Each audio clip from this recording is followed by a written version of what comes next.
Please come closer, inshallah. We'll begin shortly.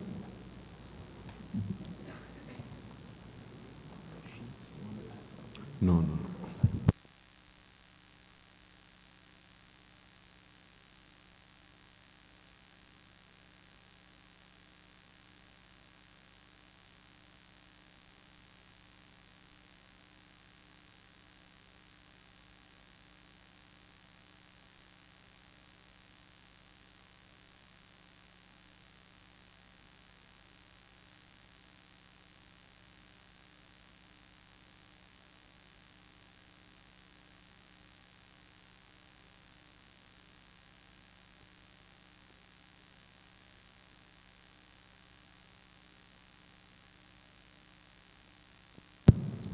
Bismillah ar-Rahman ar-Rahim. Please come closer, inshallah. Alhamdulillah Rabbil Alameen wa salatu wa salamu ala Sayyidil Mursaleen wa Khatamin Nabiyyin wa ala alihi at-tayyibin at-tahirin wa man tabi'ahum bi ihsan ila yawmiddin wa ba'd. Allah subhanahu wa ta'ala has sent us all into this world for a test and a trial. And Allah subhanahu wa ta'ala has revealed certain ahkam and injunctions that are binding upon us to follow. Those who learn how to perform these injunctions correctly and fulfill the orders of Allah subhanahu wa ta'ala, Allah subhanahu wa ta'ala will reward them with Jannah. Those who fail to learn how to fulfill the responsibilities and are lax in fulfilling that, they may be liable to the punishment of Allah if Allah chooses to punish, or He may forgive them. Amongst the pillars of our deen is one of the pillars is zakat. Rasulullah sallallahu alaihi wasallam in a well-known hadith has said, "Bunya al-Islamu ala khamsin."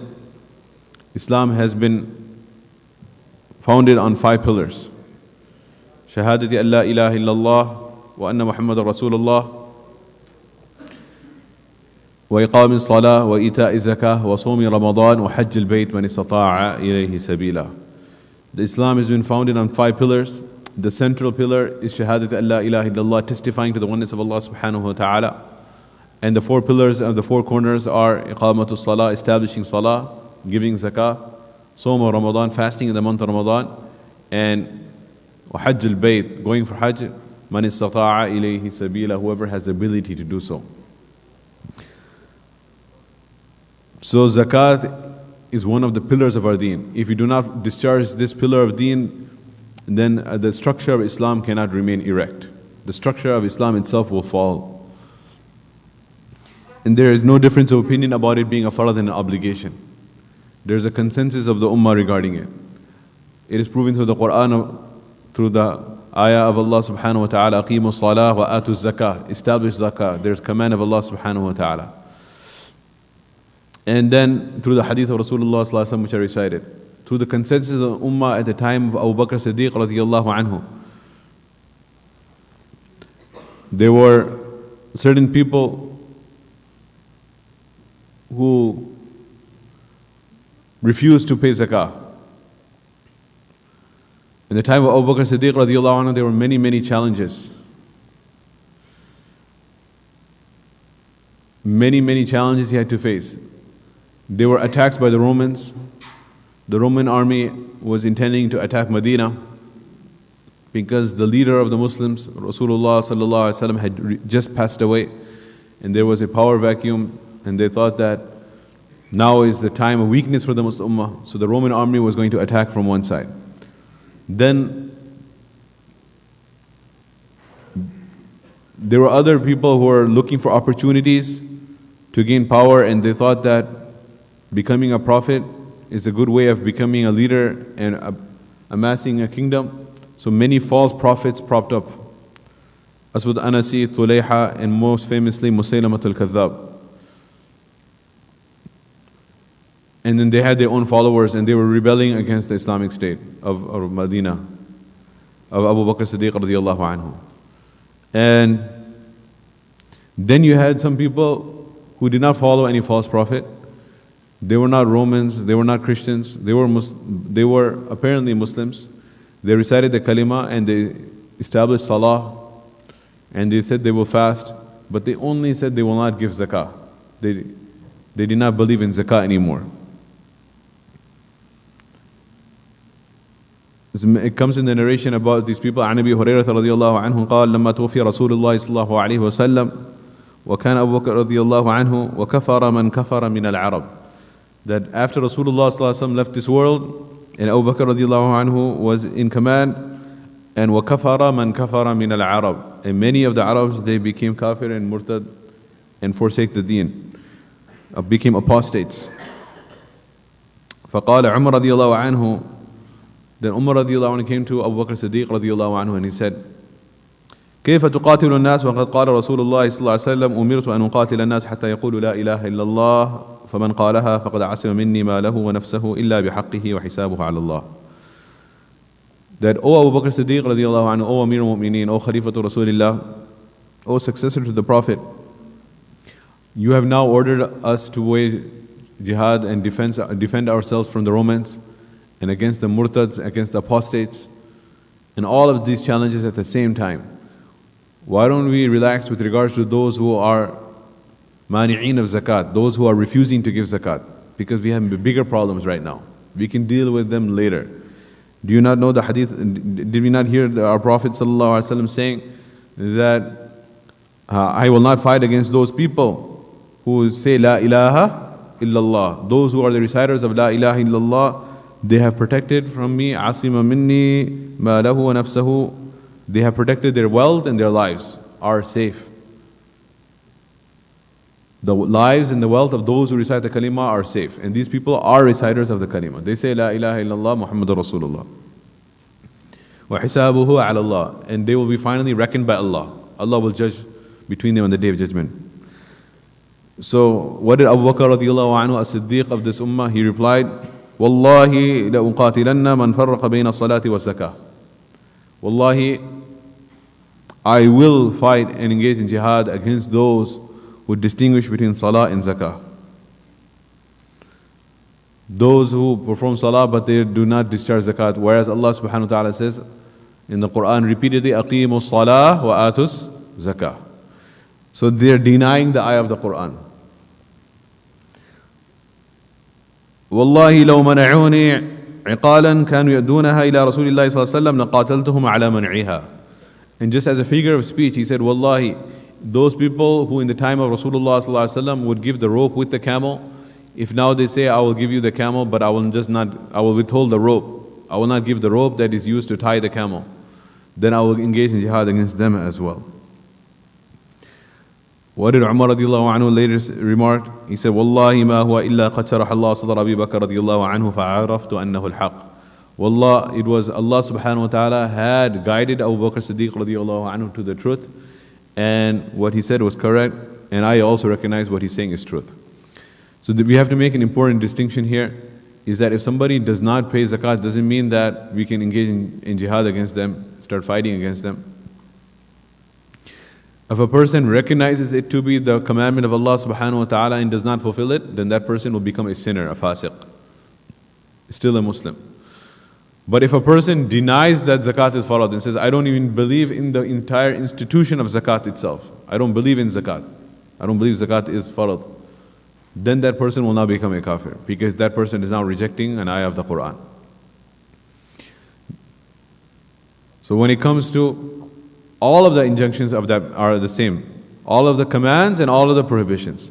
If somebody does not perform salah, misses a salah intentionally, will not become a kafir. But if a person denies salah and says that salah is not farad, I don't believe in salah, that person will become a kafir, out of the fold of Islam. Whereas the one who does not perform salah will just remain a fasiq, which is not a good place to be either. But compared to a kafir, it's still better position. Because a fasiq, may Allah, has two options. A fasiq will either, Allah subhanahu wa ta'ala may forgive him and enter Jannah, or a fasiq might enter the hellfire and will burn for an expiation of their sins, but then will eventually enter Jannah. So the final abode for a sinner is Jannah, who is a believer. A fasiq is a believer who is a sinner, a sinning believer. And a kafir is not a believer, is a disbeliever. So the disbeliever will enter Jahannam, and there's no chance for that disbeliever ever to come into Jannah. No chance at all, ever, for eternity. خَالِدِينَ فِيهَا أَبَدًا. It's a very, very serious outcome. Very great disaster. Worst disaster is a kafir. A person who dies on kufr, in a state of kufr, is eternally in Jahannam. And a fasiq is definitely eternally in Jannah, either directly or indirectly. Directly will enter Jannah through maghfirah or indirectly through Jahannam. But will eventually enter Jannah. So that is the difference between kafir and fasiq. So the zakat being farad is something which is agreed upon. And then it was not just the opinion of Abu Bakr Siddiq radiallahu anhu. Thereafter there was a consensus of the Ansar and the Muhajirin. And the entire Sahaba radiallahu anhu had ijma' and consensus on this. And they participated in the jihad against the mani'een of zakat. Imam Bukhari rahmatullah alayhi in his Sahih has a whole chapter on the warnings of those who do not discharge the zakat. Babu ithmi mani'i zakah. The chapter on the severe warnings for those who do not discharge zakat. وَقَوْلِ اللَّهِ تَعَالَى. And he mentioned the ayah there, Imam Bukhari. وَالَّذِينَ يَكْنِزُونَ الذَّهَبَ وَالْفِضَّةَ. Those who hoard up gold and silver. وَلَا يُنْفِقُونَهَا فِي سَبِيلِ اللَّهِ. Hoarding means they do not discharge the zakat. That is the definition of hoarding. وَلَا يُنْفِقُونَهَا فِي سَبِيلِ اللَّهِ. And they do not spend from it in the path of Allah. فَبَشِّرْهُمْ بِعَذَابٍ أَلِيمٍ. Inform them of a very dreadful torment. يَوْمَ يُحْمَى عَلَيْهَا فِي نَارِ جَهَنَّمْ. The gold and silver will be heated up in the fire of Jahannam, which is 70 times more severe than the fire of this world. فَتُكْوَى بِهَا جِبَاهُهُمْ وَجُنُوبُهُمْ وَظُهُورُهُمْ. And then that gold and silver will be taken and will be used to brand their foreheads, their sides, and their backs. And the scholars of tafsir say, why jibahuhum is when the needy person came to ask him, jibahum means forehead. Then he would frown on his forehead, or why did you come? And then wajunubuhum, then he would turn 100 or 90 degrees and show his side. That's why the sides will be branded. Wadhuhuruhum is the backs. Then he would finally turn 180 degrees, completely turn his back to that person. Say, get lost, I don't want to see you.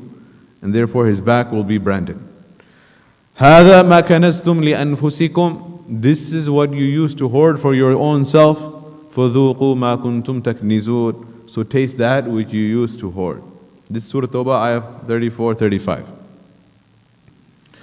This is the ayah he mentions. Then Imam Bukhari rahmatullah alayhi mentions the hadith there that Rasulullah sallallahu alayhi wasallam said, "Man atahu Allahu malan."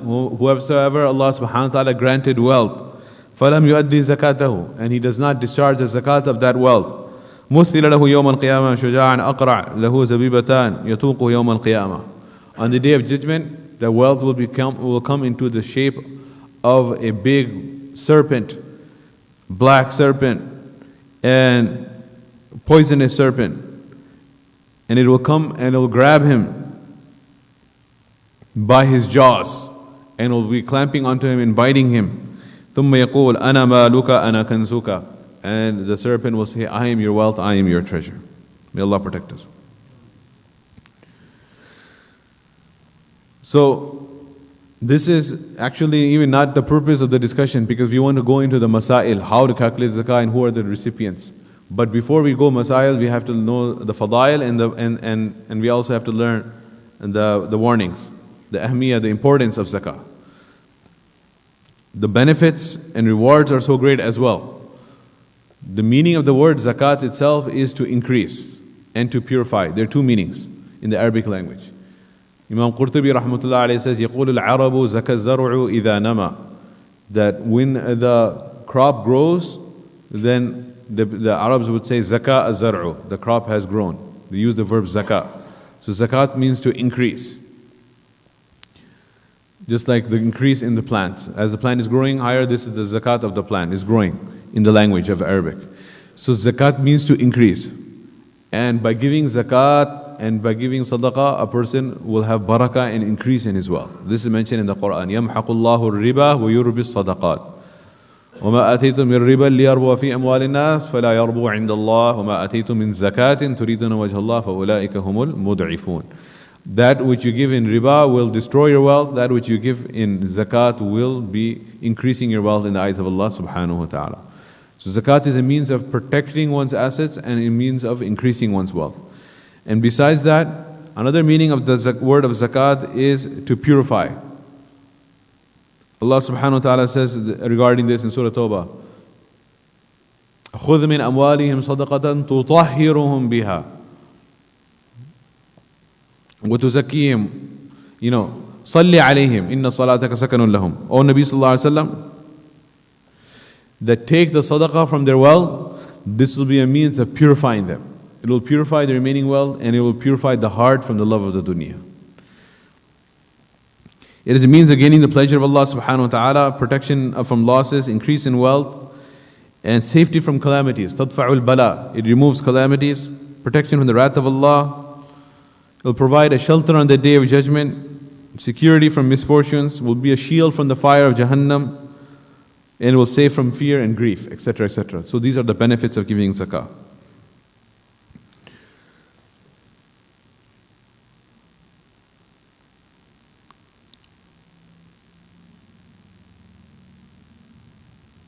Okay.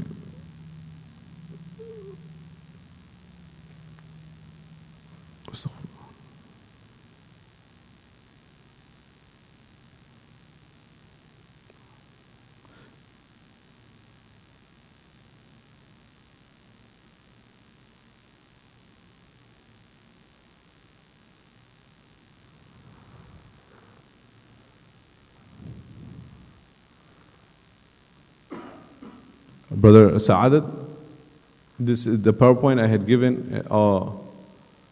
There were further information, it's not here. So inshallah,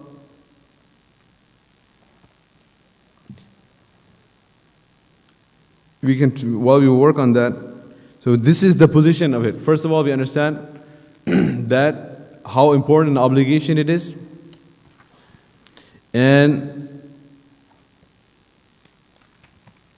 if you do not fulfill this obligation, how great the warning is. Now the next question is, on whom is zakat farad?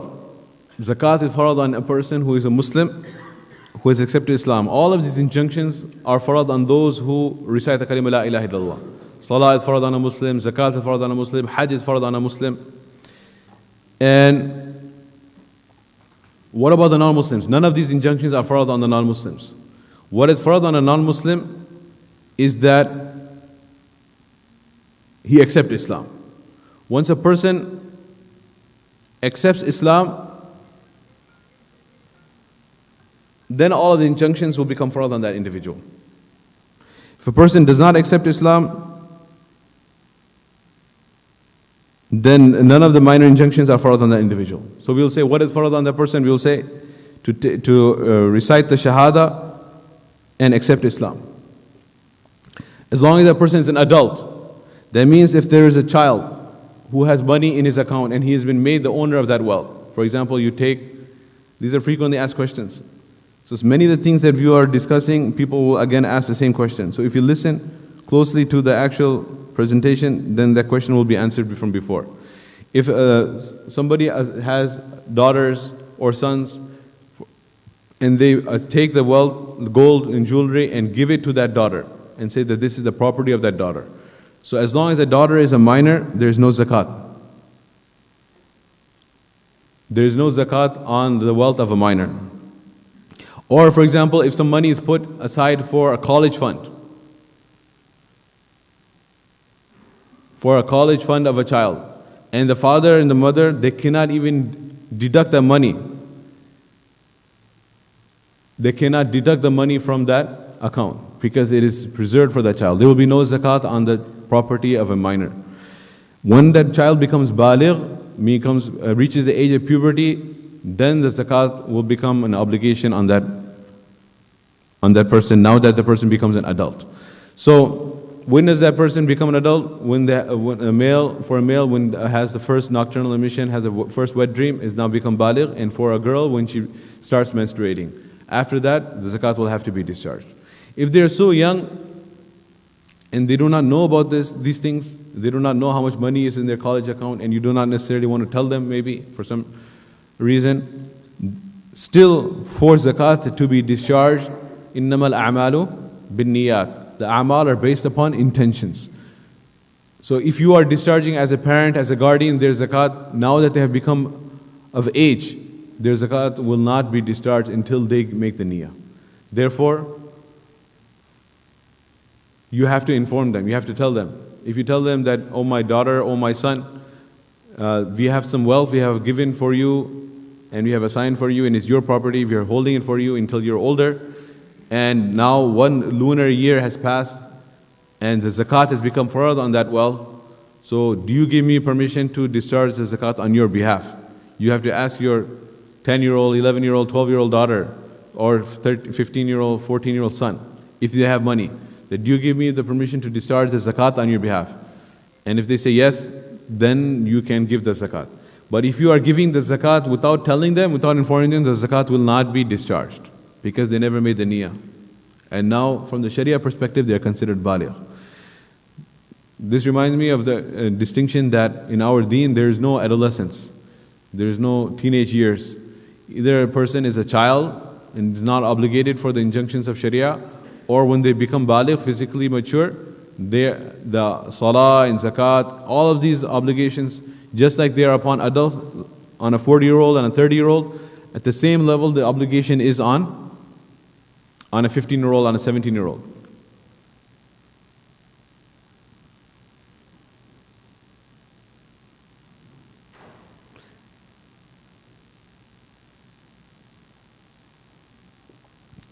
And then, third condition, first Muslim, second adult, third is to be a sane person. A person who is insane, who is majnoon, is exempted from zakat, has to be aqil.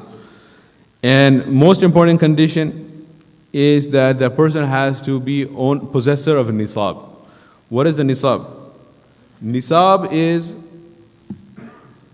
a particular amount that Rasulullah sallallahu alaihi wasallam has mentioned, which happened to be in the time of Rasulullah sallallahu alaihi wasallam. There was a nisab, which is the minimum zakatable amount for gold, and there was a nisab for silver. The nisab for gold was 20 mithqal, which was a coin. 20 mithqal. 20 gold coins. And Rasulullah sallallahu alaihi wasallam said, when a person has 5 gold coins, there is no zakat. 10 gold coins, there is no zakat. When a person has 20 gold coins, now he has to give 1/2 of a gold coin in zakat, which is 1/40th, which is 2.5%. Right? From 20, you give 1/2, which is 1/40th or 2.5%. And likewise for silver, there were coins called dirhams. So when it reaches 200 dirhams, a person has to give 5 dirhams. Less than 200 dirhams, there is no zakat. Nowadays, we do not use dirhams, we do not use mithqal, we use grams. So how much does that convert into? At the end, I will give you a handout, inshallah, I will pass it out. I have it here. I'm not passing it out now, then you'll be just reading that and will not be listening to me. So it has these figures, so you don't have to worry about noting it down. I will give you the handout, inshallah, if you prepared it. That in grams, it's 87.48 grams of gold. That's the nisab. And in silver, it's 612.36 grams. So there are more grams of silver. You can see it's 612 grams. I was doing some research on the different units. There in the subcontinent Indo-Pak area, they use a unit of measurement for gold and silver called a tola, which is 11.34 grams, 1 tola. And officially in 1956, the usage of that was supposed to have been transferred over to the metric system and to use grams. Still though, in the gold industry, despite that official changeover from tolas to grams, from the British colonial period, this was used onwards until recently, until today, they still use tolas. So in tolas, the gold nisab is 7.5 tolas, 7.5 tolas. And in silver, it is 52.5 tolas. So once a person has this much gold or silver or equivalent in cash, so the price of silver and gold fluctuates. The price of gold right now is very high. So the price of 87.48 grams of gold is very high. But the price of silver is low. The price of silver, of 612 grams of silver, is not that much at all. In fact, right now, it is only $350.05 as of this hour. So, on our website of Darul Islam Foundation, one of the services we have is, if you scroll down the home page, based on the fluctuation of the gold and silver market, Every hour the price automatically updates and it gives you the nisab, the most current nisab. If you scroll down on the homepage, it has the salat times, it has different things. On the bottom it has the nisab and it has the minimum mahar. The minimum mahar is 10 dirhams. So it'll give you the value of 10 dirhams in current dollars. And it'll give you the minimum nisab. So the nisab, I just checked it, was $350. So this is very, very low amount. So whoever is a possessor of dollars, will we take the nisab of silver or gold? We will take the nisab of silver. Anfa' lil fuqara, so it's more benefit for the poor people. Whoever is a possessor of nisab and beyond his physical needs and beyond his immediate needs, he remains in possession of that amount for one entire year. But which year? The lunar year, not the solar year. One is a Gregorian calendar that we have, and one is the Islamic calendar. Okay, that we just had headings, now we have the things inside. We will go through this inshallah.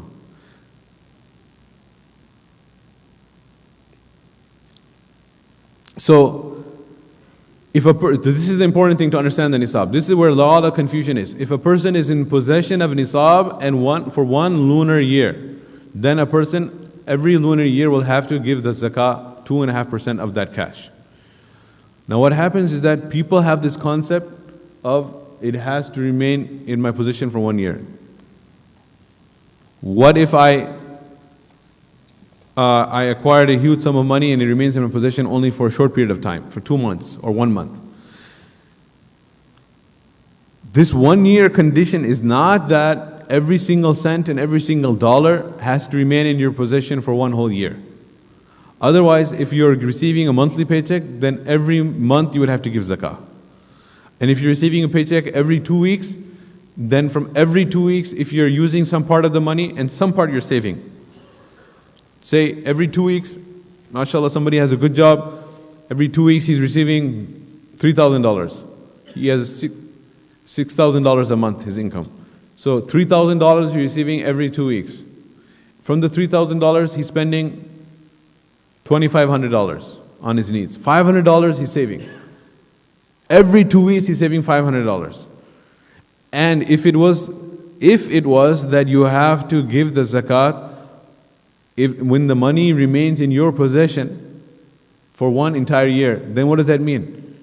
Every 2 weeks he has to give his zakah. Because that $500 that he saved in January 15th, next year January 15th, it's been in his possession for 1 year. Then January 31st, then February 15th, then February 28th, then March 15th, then March. So every 2 weeks, a whole year is passing from the time it entered his possession. But is that the case? Every 2 weeks you have to give zakat? No way. That's not the case. So, every dollar and cent does not have to remain in your possession for one entire lunar year for zakat to become wajib. Rather, the zakat becomes wajib on you as a person. You as a person, if you are a possessor of nisab for 1 year, that means we should not give the example of January, February, March, because we are giving zakat when a lunar year passes. The lunar months are 29 or 30 days. The solar months are 30 and 31 days, with the exception of February. So the lunar calendar is shorter. So if you're giving zakat based on the solar calendar, you will fall behind and your zakat will be delayed.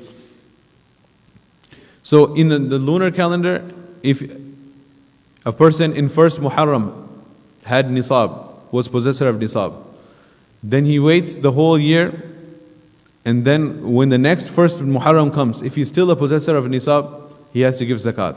On what? On his entire savings. One difference between zakat and tax is that tax is on income.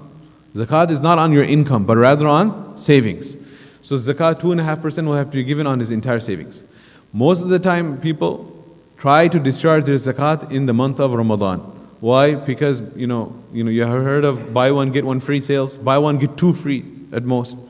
Very rarely you'll see that. Buy one get two free. More often you have buy one get one free. But in Ramadan, the deal from Allah subhanahu wa ta'ala is buy one get 70 free. Man adda fariidatan fihi kana kaman adda 70 fariidatan fima siwahu.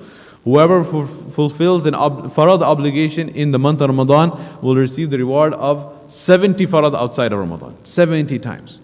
So this is a no-brainer. This is the biggest deal ever. Therefore, everyone should try to discharge their zakat in the month of Ramadan. When does your lunar year start? It starts from the time you first possess the nisab. What if you started possess the nisab in the month of Rabiul Awwal? So don't worry, 1 year prepone your zakat and do it in Ramadan. Muharram, Safar, Rabiul Awwal, Rabiul Thani, Jamad al-Awwal, Jamad al-Thani, right? Rajab, Sha'ban, Ramadan. So it's only been few months. It's not 12 months yet. Still give your zakat in Ramadan, even though the 1 year has not elapsed. Why? So you reset your clock, and now your 1 year date will be in Ramadan. So now what happens is that if the nisab is exact figure, I don't want to give a round figure, the exact figure, $350.05. So say your zakat date is Ramadan first of Ramadan. A person has $1,000 savings in the bank, meaning after discharging paying all his debts, he still has $1,000 in the bank. Then Shawwal comes, Ziqadah comes, Zul-Hijjah comes. There's fluctuation. He goes up, he has $2,000, $3,000, $5,000, good times. Then bad times come, different medical bills, expenditures come that were unexpected. And he starts spending, and his savings goes down. His savings go down to, it's less than $350. He only has $200 in the bank. He only has $100 in the bank. He only has $50. No problem. His year is still continuing. Even if he has less than the nisab, his year still is running. If before next Ramadan, this is a really difficult scenario, but I'm pushing it to the extreme just to make the point.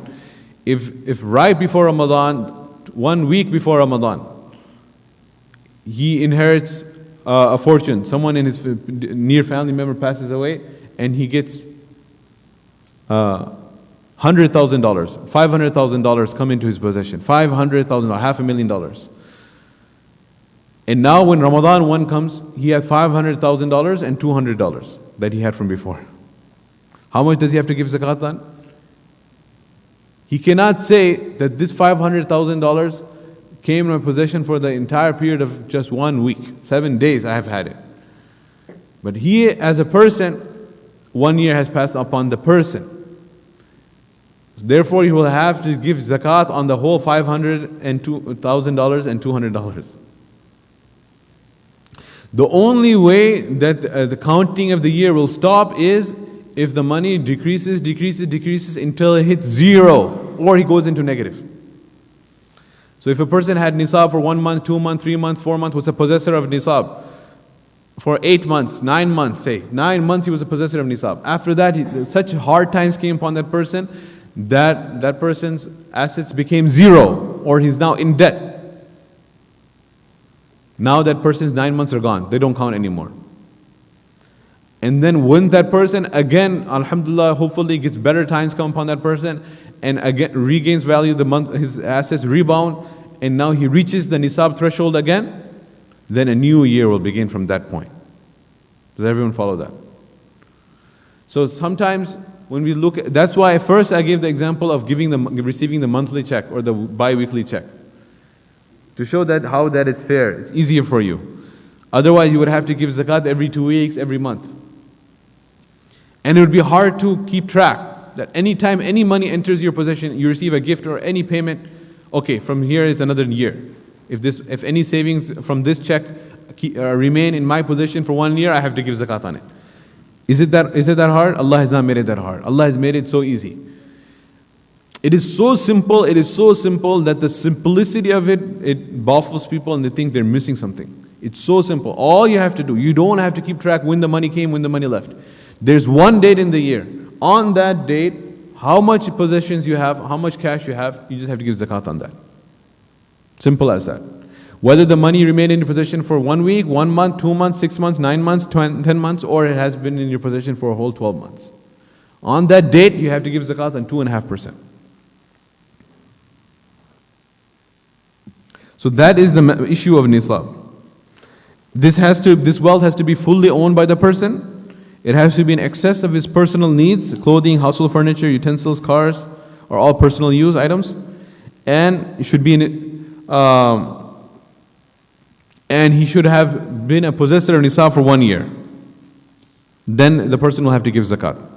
So let's understand. Some questions that are frequently asked. Can you give zakat to a masjid? You cannot give zakat in any scenario where there is no tamlik. Tamlik means that the money enters into the possession of the needy person. The money has to enter into the possession of the needy person. So say somebody is poor and they come to you with an eviction notice and they say they are being evicted from their home. You cannot write the check to the landlord with zakat money, because the landlord is not a zakat eligible person. You have to write the check to that eligible person, and he has to pay his own.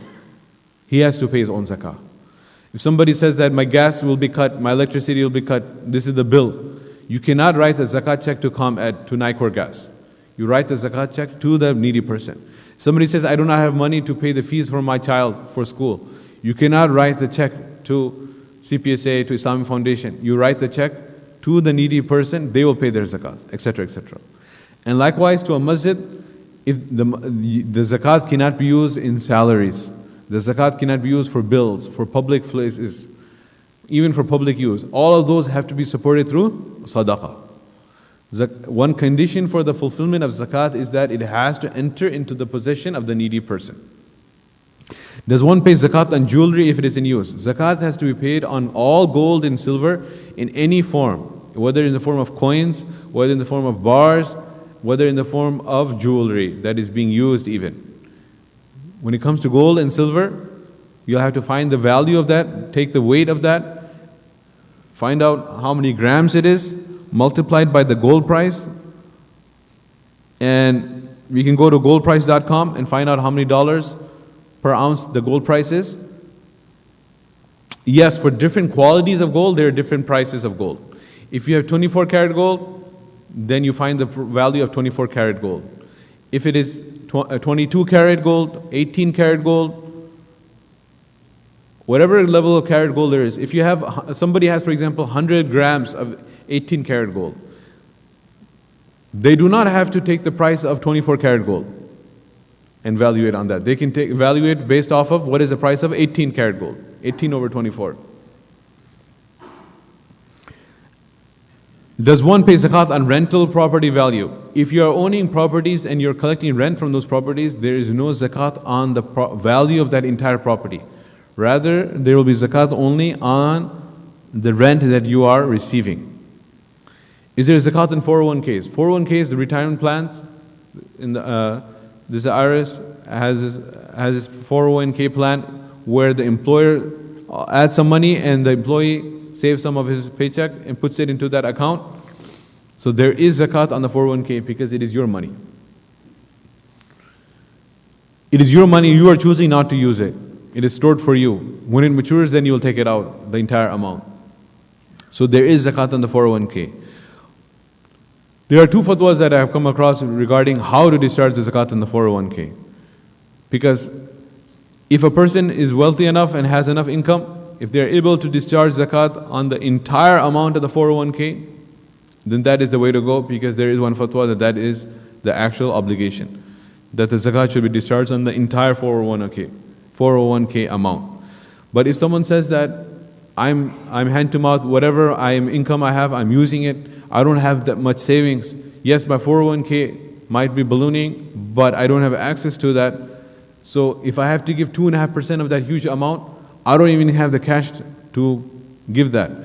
Then there is another fatwa which is more relaxed and it's easier. And that fatwa is that a person can go to the accountant of his company, speak to the human resources manager or whoever is responsible for his 401k and ask them that if I choose to withdraw my 401k, then how much cash will I get at hand? They will tell you, no, don't do that, because it's not matured yet. You have not reached the age of retirement where you will get the full amount. You will have to pay a huge penalty. Moreover, beyond the penalty, you will also have to give a huge tax, big percentage. Could be 20, 30, 40% tax plus penalty.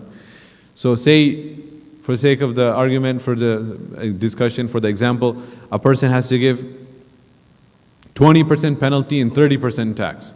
So 50% of your 401k is gone. You're only going to get so much cash, 50% of the value. Do you still want to go ahead with that? You say, no, it's fine, I don't want to go ahead with it. You just needed that information. This is how much cash you would be able to retrieve if you chose to. May Allah protect you from any calamity. If there was a calamity and you needed that cash urgently, this is how much you would be able to retrieve and take out.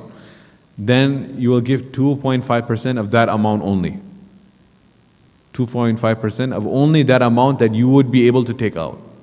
Meaning minusing the tax and minusing the penalty, and the leftover only will be zakatable. So this is one fatwa. If a person doesn't have money to give zakat, 2.5% of the entire amount. This is what the next question is. Should one subtract the fees charged for withdrawing one's 401k? So both fatwas have been given. If a person doesn't have money, then they can avail of the fatwa. Our Shaykh Mufti Radha al-Haq says that you can subtract it. Other muftis say you cannot, you have to give zakat in the entire amount. Because one of the reasons why zakat is on money and gold and silver is because there is numu, increase.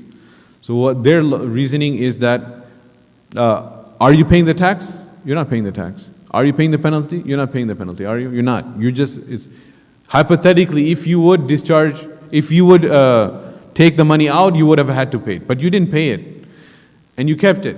So the entire amount, that which would have gone in tax, that which would have gone for penalty, is multiplying. It's all being invested, isn't it? It's all being invested in the stocks. And hopefully you have selected halal stocks, technology stocks, or not in financial institutions or liquor, alcohol. So the entire amount is being invested, and it's increasing. And when you do take it out at the end, then that part of the money which could have every year gone in taxes or could have every year gone in penalty was part of the capital which was being invested to reach the final big figure that you have. So therefore it does make sense that you give zakat on the entire amount. I covered this already while we were waiting for the slides. What is the linguistic meaning? Blessing, purification, and praise. Legally, transferring ownership of a portion of one's wealth to a deserving individual. Key thing here is deserving individual. Is that, and who is a deserving individual? A deserving individual is the one who is not a possessor of nisab. Either a person is not a possessor of a nisab, meaning, and this is very important, they do not have $350.05 in their saving account.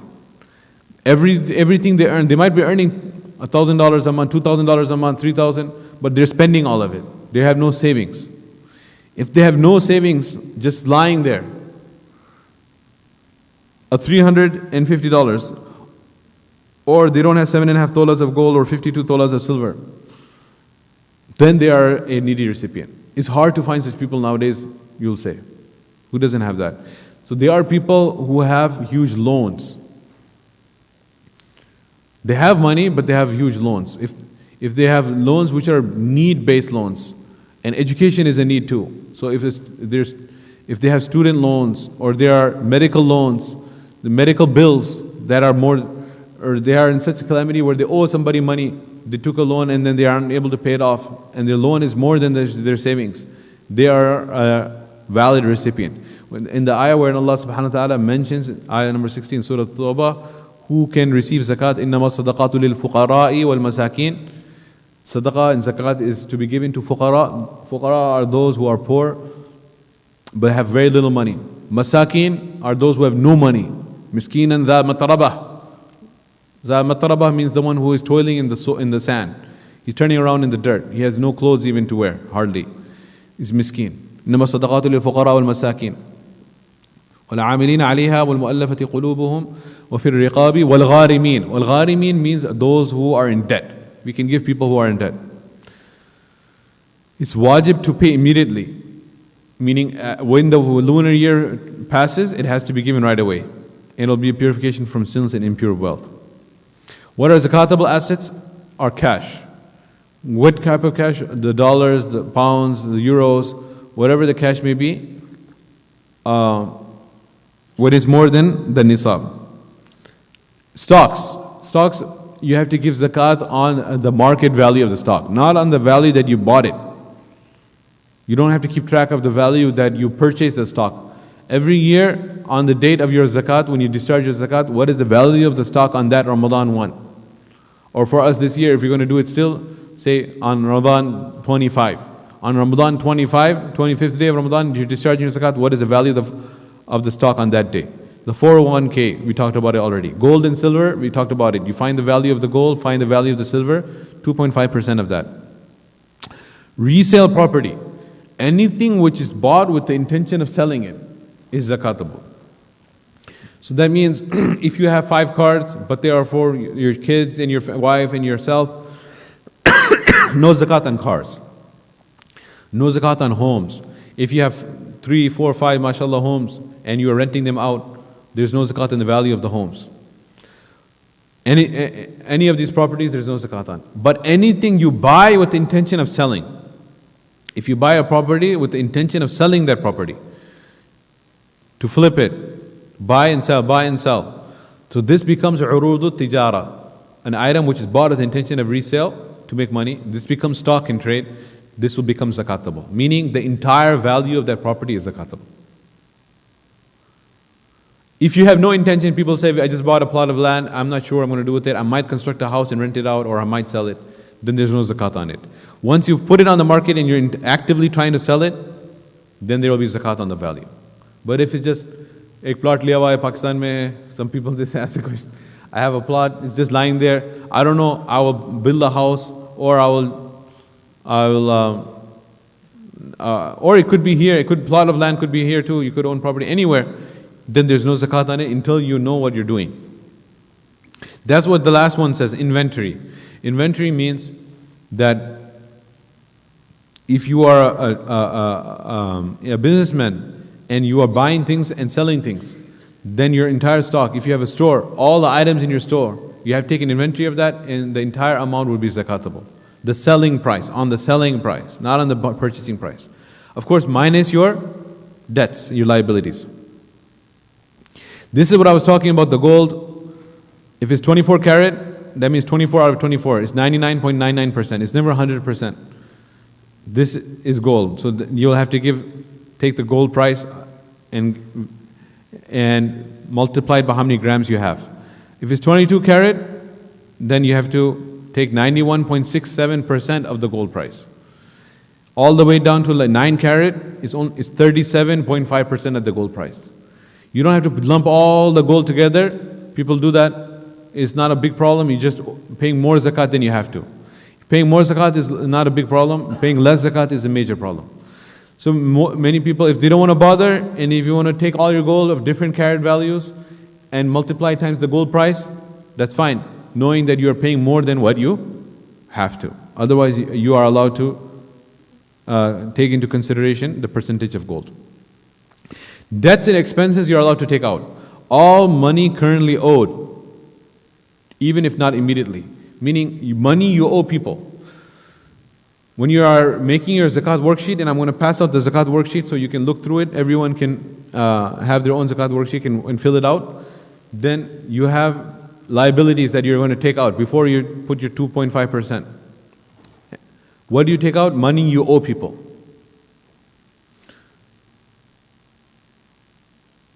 So if you have $5,000 and you owe somebody $1,000, then your zakat is on how much? On the $4,000. You don't give 2.5% of 5,000, you'll give 2.5% of 4,000. So this 1,000 you are deducting. You're not going to pay zakat on that 1,000 you owe. What about the person, on the other hand, who you owe the money? When he's giving zakat, he has $10,000 in his hand, and he has $1,000 you owe him. How much zakat he will have to give on? 2.5% of $11,000.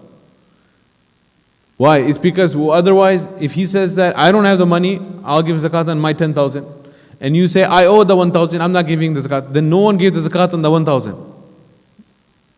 It's just left. It's not been, the zakat is not being discharged on the one who owes the money. He says I owe it, so how can I? It's a debt, I have to give it. And the one who is owed to, he says that I don't have it, so no one's giving zakat on it. So the money, but what happens is that if it's a bad debt, it's never going to pay you back.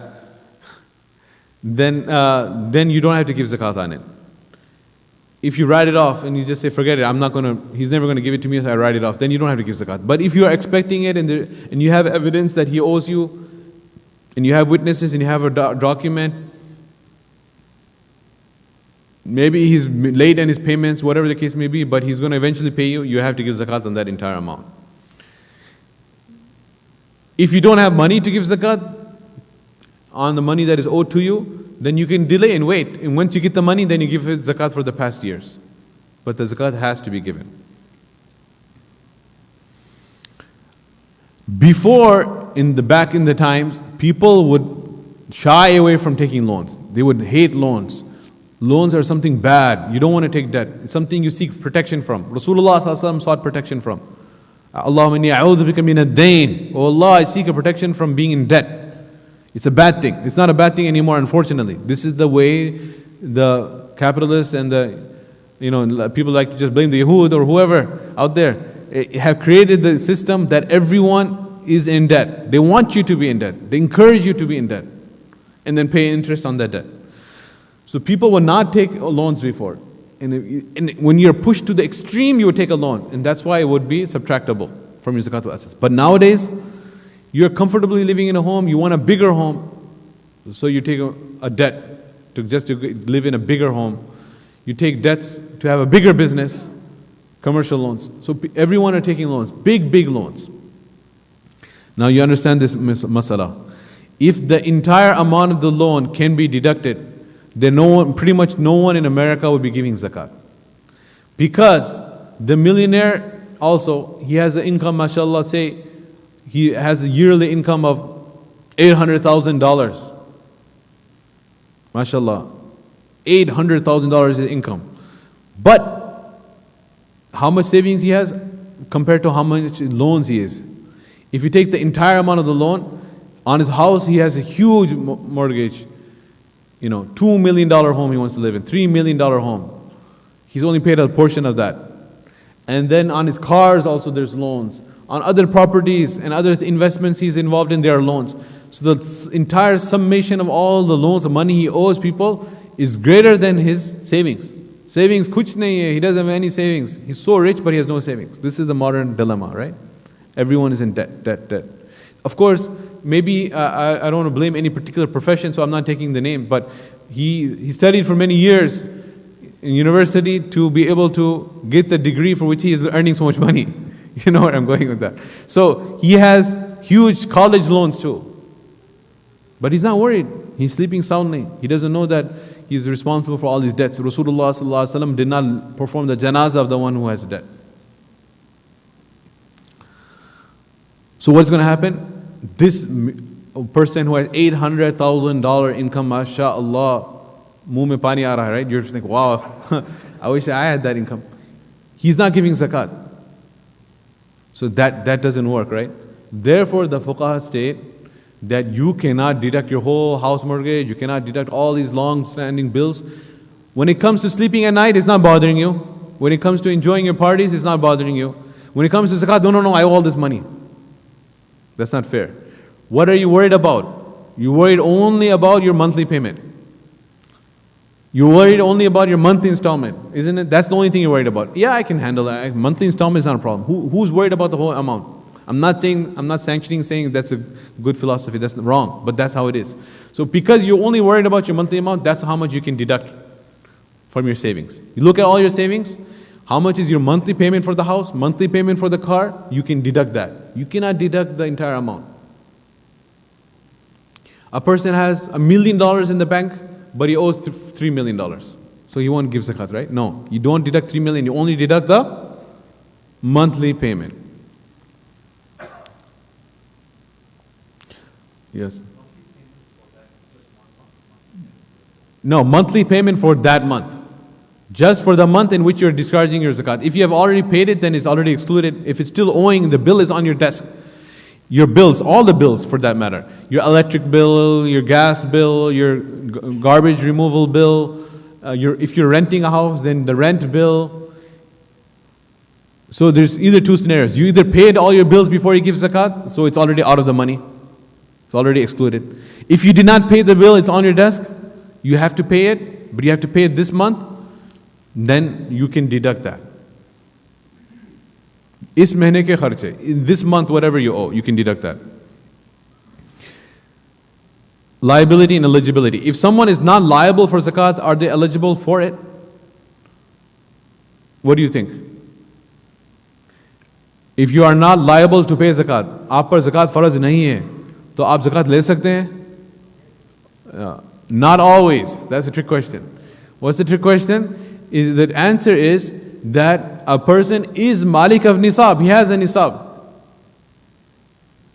but 1 year has not passed, so he's not liable to pay zakat. So a person has savings of over $350. He has $500 in the bank, but he had his savings for 6 months.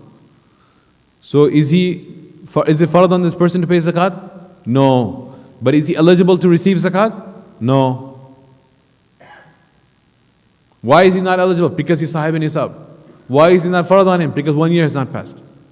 Neither kara, neither kara. He's neither here nor there. So there is a middle category. Automatically, we cannot assume that if it's not fard on you to give zakat, then it is permissible for you to receive zakat. One exception to this is sadaqatul fitr. There is no middle person there. In sadaqatul fitr, if you have nisab, you don't have the condition of a 1 year there. On the day of Eid, you have to give the sadaqatul fitr, because the sadaqatul fitr amount is not 2.5%, it's only $6 per person. So therefore, for sadaqatul fitr, the condition of remaining a possessor of nisab for 1 year is not there. Even if you're hand to mouth, and if you have over a nisab in savings, and you had that just for a few days, for a few weeks, for a few months, not a year, you still have to give the sadaqatul fitr. But when it comes to zakat, you don't have to. Number 2, can a person pay zakat on January 1st each year? Yes or no? No. It's going to be delayed, and this delay will keep on adding up. Not every year January 1st. He has to give on Ramadan 1st every year, or any other Islamic date. If a person has jewelry equal to nisab, but no cash, is he or she still eligible to receive zakat? They have no cash. This is very, very painful. The sisters who are hearing, present here and online, but in this case, what you will say? No cash. How are they going to? Can they receive zakat? No, they cannot receive zakat. They'll be told to what? Sell the gold, which is worse than death for women and men, maybe too sometimes. So they will have to sell the gold. Now, last one. Is it permissible to give zakat to one's siblings? You cannot give? Who says you cannot give? Raise your hand. No one is raising their hand now. Okay. So actually, zakat can be given to all relatives except usul, meaning all your ancestors, your father, mother, grandfather, grandmother from both sides, going up. Bab, dada, sakar dada, dakar dada, it keeps on going up. Grandfather, great grandfather, you cannot give to them. And children and grandchildren. Son, daughter, granddaughter, grandson. Beta, beti, pota, poti, nawasa, nawasi, going down. Per pota, per poti, per nawasa, per nawasi, going down. Great grandchildren, you cannot give to them. All straight up, straight down. And spouse, husband and wife. These you cannot give zakat to. Besides these, no matter how needy they are, you can give them sadaqah, you cannot give them zakah. Besides these relatives, to all brothers and sisters. If you can give zakat to your own brother and sister, then what about your father's brother, father's sister? Of course you can. To uncles, aunts, to cousins, you can give zakat.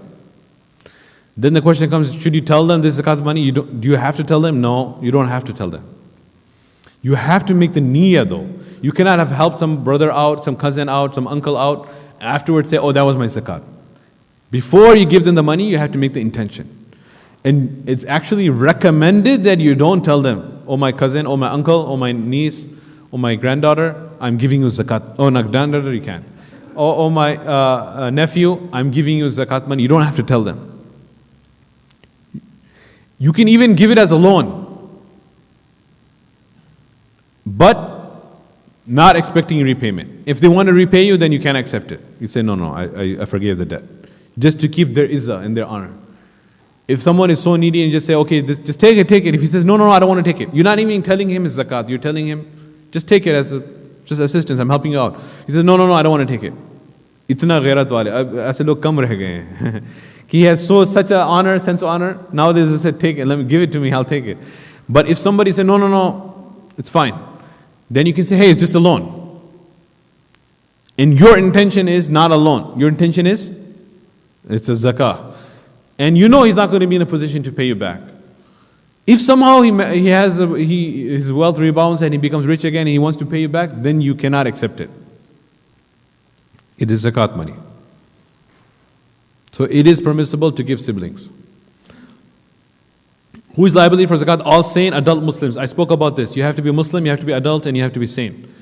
Possessor of the nisab for the liability of zakat is 612 grams of silver. He's not mentioned here 87 grams of gold because the 87 grams of gold is higher value than silver. So we're going to go with the lower value. Fluctuations during the year ignored. I spent several minutes on this, explaining the whole concept that fluctuations within the year are ignored. With one exception. What is that exception?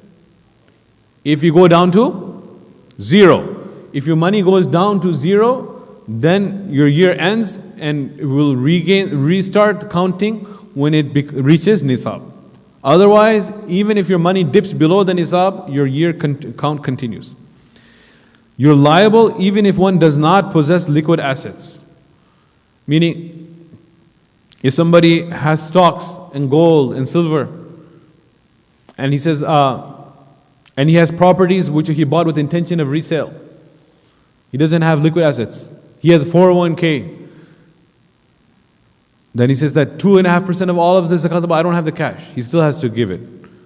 Because he has that money. That means he will have to liquidate something and then give the zakat.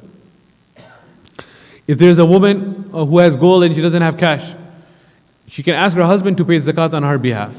The zakat, if the money is the property of the woman, if it's actually given to her to own, which is most of the time, there may be some really stingy people who say that this money, this gold and jewelry belongs to me, and I'm allowing you to wear it. If that is the case, then the husband has to pay the zakat. But if the gold and jewelry was given to her, then what happens? It becomes her property. So it's farad on her to give the zakat. There's the benefits of that and the harms of that. The benefit is that it's her property. So in the case of divorce, you can't say, I gave it to her because she's my wife, she's no longer my wife. And this happens in many fights. People say that, give me all the jewelry back. Why? If the marriage was consummated, if it was not consummated, there's another issue. But if it was consummated, even once, in these cases it's been years, multiple times it's been consummated. So then you cannot ask for it back. Allah subhanahu wa ta'ala says, وَآتَيْتُمْ إِحْدَاهُنَّ قِنْطَارًا فَلَا تَأْخُذُوا مِنْهُ شَيْئًا. Even if you have given the woman a pile of gold, you cannot take anything back and say that, hey, I divorced you and I gave it to you and you're my wife, you're not my wife, and I have to give it to my new wife now.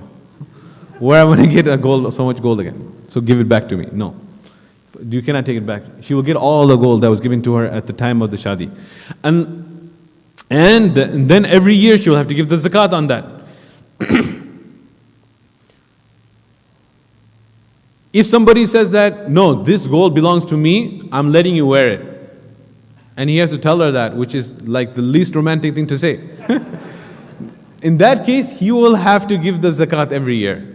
But khuda na khasta la qadar, may Allah protect, if there is a divorce, then the gold will be his. It will not be hers, because it never was hers. So many times the woman will say, maybe they're not earning, they're a housemaker, and they're a housewife, and they don't have an income, but they have gold. So they have to give 2.5% of that. Where's the cash? They don't have the cash. So they can ask their husband to pay zakat on their behalf. They make a nice meal, present and say that, can you give the zakat on my behalf? If the husband gives zakat on their behalf, it is permissible. If not, phir kya kare? What should she do? Aram se mard keh rahe hain ki just sona besho. Right? They're saying that just sell it. She will have to sell one earring, sell one ring, whatever it is, get the cash and give the zakat.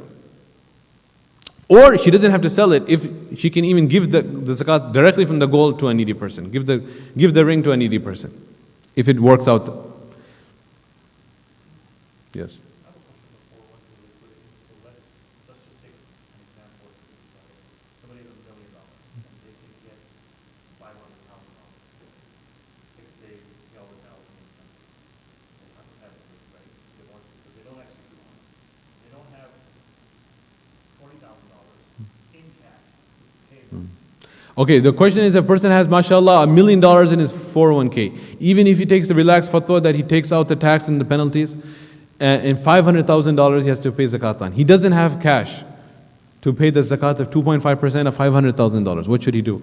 In that case, then he can wait till it matures and give zakat for the past years. So he has to keep track of Then in that case, he has to keep track, and the record is there. He won't have to do it, the record will be there. You will have to access that record, and will have to give zakat for all the past years. It's not a one-time. It's not like you get one and you just pay that year. You go back all the way. Every single year, you'll have to give 2.5% of how much was the value of his 401k for that year. Yeah. Eligibility of zakat. Possible for a person to be neither liable nor eligible. We covered this in the answer before. He has a nisab, but not a year has passed. Nisab calculation includes all items beyond essential needs. Yes, when you are calculating your nisab, that means beyond. You don't calculate your furniture, your utensils, your articles at home. None of that is calculated in the nisab. All of that is nisab free. Just money and gold and silver. Lack of liquid assets is not a valid criterion. I covered that. Who are the legitimate recipients of zakat? An indigent poor person possessing less than nisab, who doesn't have money, who's a faqir. إِنَّمَا الصَّدَقَاتُ لِلْفُقَرَاءِ وَالْمَسَاكِينَ. He doesn't have $350 savings.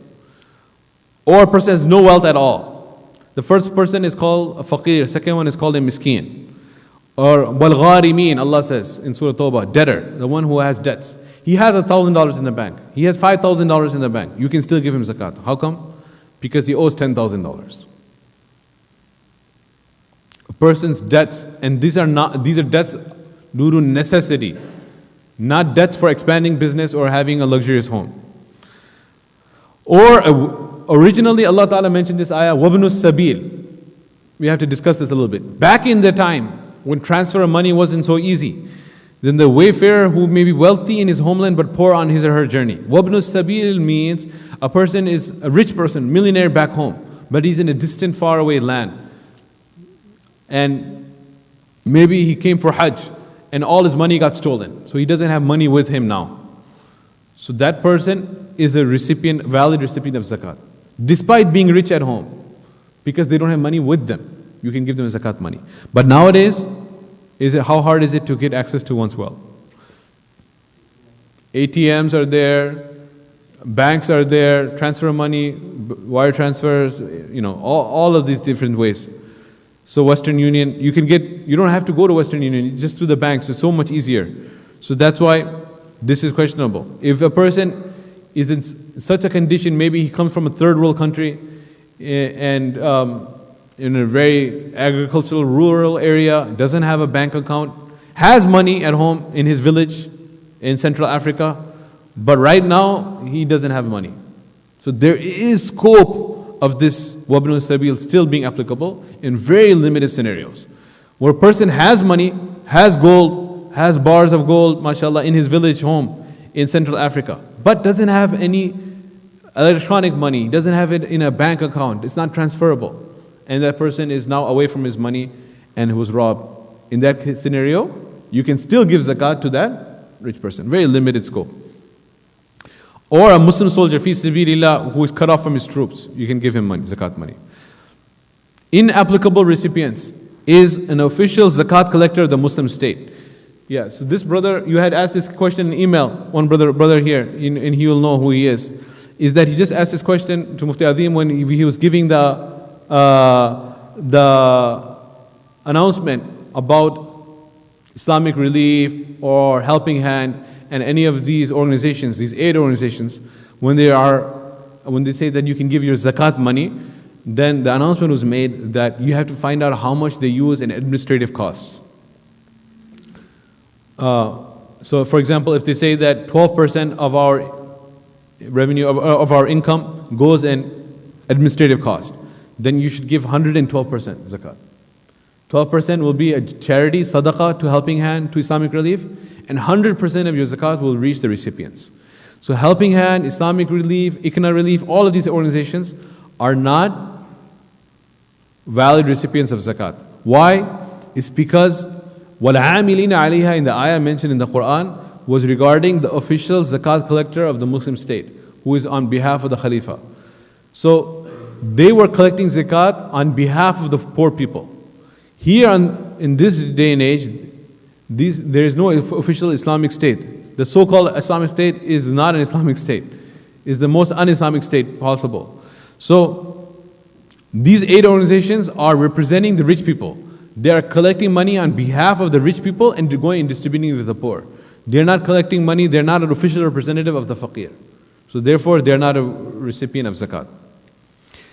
And Allah Ta'ala mentions, صدقات الفقراء والمساكين والعاملين عليه والمؤلفة وفي الرقاب. وفي الرقاب means a slave working towards freedom. There's no slavery anymore. So you cannot give a slave. And وَالْمُؤَلِّفَةِ قُلُوبُهُمْ, those whose hearts to be reconciled. This was in the initial stages, when few people accepted, new people, Islam was new, and some rich people accepted Islam. Rasulullah ﷺ said to soften their hearts. These were enemies of Islam.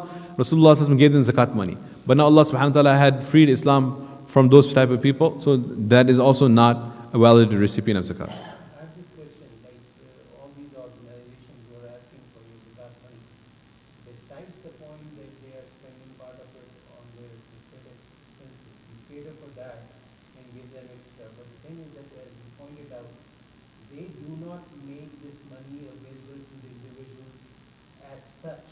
I mean, they spend it on their behalf. They might feed them or whatever. Okay, so the question is that if you, in some of these 8 organizations, if you account for the administrative expenses and you give 10% extra, 12% extra, then still is the money being given directly to the faqir and miskin. So keep in mind that you have to take the zakat money and make them owner of it. Ownership is important. It has to be passed into the possession of the faqir, but it doesn't have to be cash. With that cash, if you buy food, if you buy medicine, if you buy blankets, if you buy clothes, transfer the dollars into clothes, into medicine, into food, and that food and that medicine is given to the faqir, then your zakat is still discharged. You can transfer the zakat into anything else, any solid item, and give that useful item to the faqir. For example, I know it doesn't have to be, but you're making him the owner of it. You're giving him, this food is yours, this medicine is yours, these clothes are yours. So zakat will be discharged. If you're just building a structure, building a well, then zakat will not be discharged, because you're not giving anyone the ownership of that well. But if you are giving property, if you're giving an article to them, the zakat will be discharged. For example, I know some brothers, this is a good idea. Back in Indo-Pak subcontinent, what they used to do is that they take zakat money. If you give the cash to somebody, he might misuse it. So they would buy an auto rickshaw. Give the auto rickshaw in zakat. So now you have given this person a means of income. He has a whole auto rickshaw. He has to go out of his way. It's a type of taxi.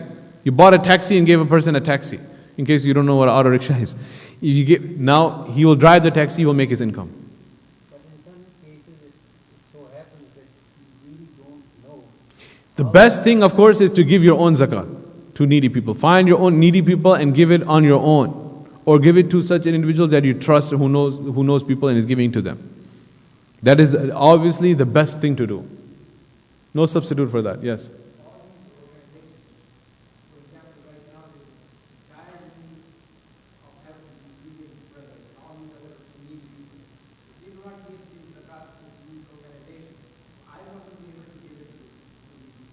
Yeah. Or even in that case, for example, my own relatives in Pakistan or wherever, I give it to my relatives who are superior and who can handle them. They do not give it all at one time. I think that these organizations, we can give it to them the same way I can give it to my uncle, we can deliver it to the needy. Today, I cannot give it myself to this individual. Okay, yeah, so basically I'm not saying by any means not to donate. We invited these organizations, if you have been here, I'm not sure when you came the whole month they came here, and from the pulpit here we supported these organizations. So we're not speaking against them, these organizations. And there is no limit. Yes, there is a limit. It's 1/3 of your assets. 33% you can give to them. In what? Sadaqah. So the door of sadaqah no one is closing. No one is closing. In fact, we're encouraging. We keep on encouraging about sadaqah every day. Give sadaqah to the orphans. Give sadaqah to the refugees. This came through a negotiation. Sa'ad bin Waqas radiallahu anhu was very, very fatally, he thought he was fatally sick, he was going to die, but he didn't die. And Rasulullah came to visit him, he was very sad. This was at the time of Fatih Makkah. And he was very sad. Rasulullah asked him, why are you so sad? He said, I'm dying in Makkah and I made hijrah from Makkah for your sake. And now I'm dying back in my ancestral home. I don't want to die in my old home. I left this home for your sake of Allah. I want to die in the path of Allah, at least in Medina or anywhere else in the path of Allah, not back in the home which I had left for the sake of Allah. Then Rasulullah told him, don't worry, you're not going to die. يَنْفَعَ اللَّهُ بِكَ قَوْمًا وَيَضُرُّ بِكَ آخَرُونَ. Many people will benefit through you in the future, and many people will be harmed. This was a prophecy that he was going to become the Fatih of Iran. And he was the conqueror of the Persian Empire during the Khilafat of Umar radiallahu anhu. He was a general. So, you're going to have a life. He said, no, I want to give sadaqah. I want to give my entire wealth. Rasulullah said, no. He said, Ya Rasulullah, can I give 2/3 wealth? Rasulullah said, no. Ya Rasulullah, can I give thulus? Can I please give 1/3? He said, thulus wa thulusu kathir. Maximum you can give sadaqah gives 1/3. So, you can give 1/3 of all your wealth into the Syrian refugees.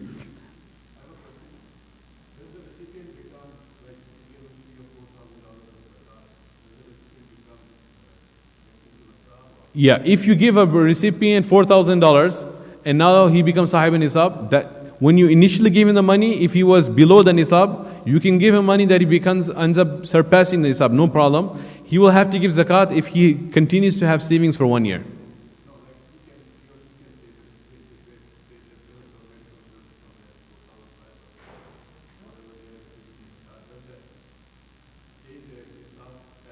Yeah, once you give I'm not sure I've understood your question, but if you give a needy recipient money and you give them $4,000, then they can pay their bills.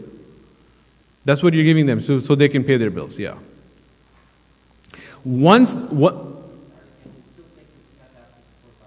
After he takes $4,000, then now after that he cannot take more zakat.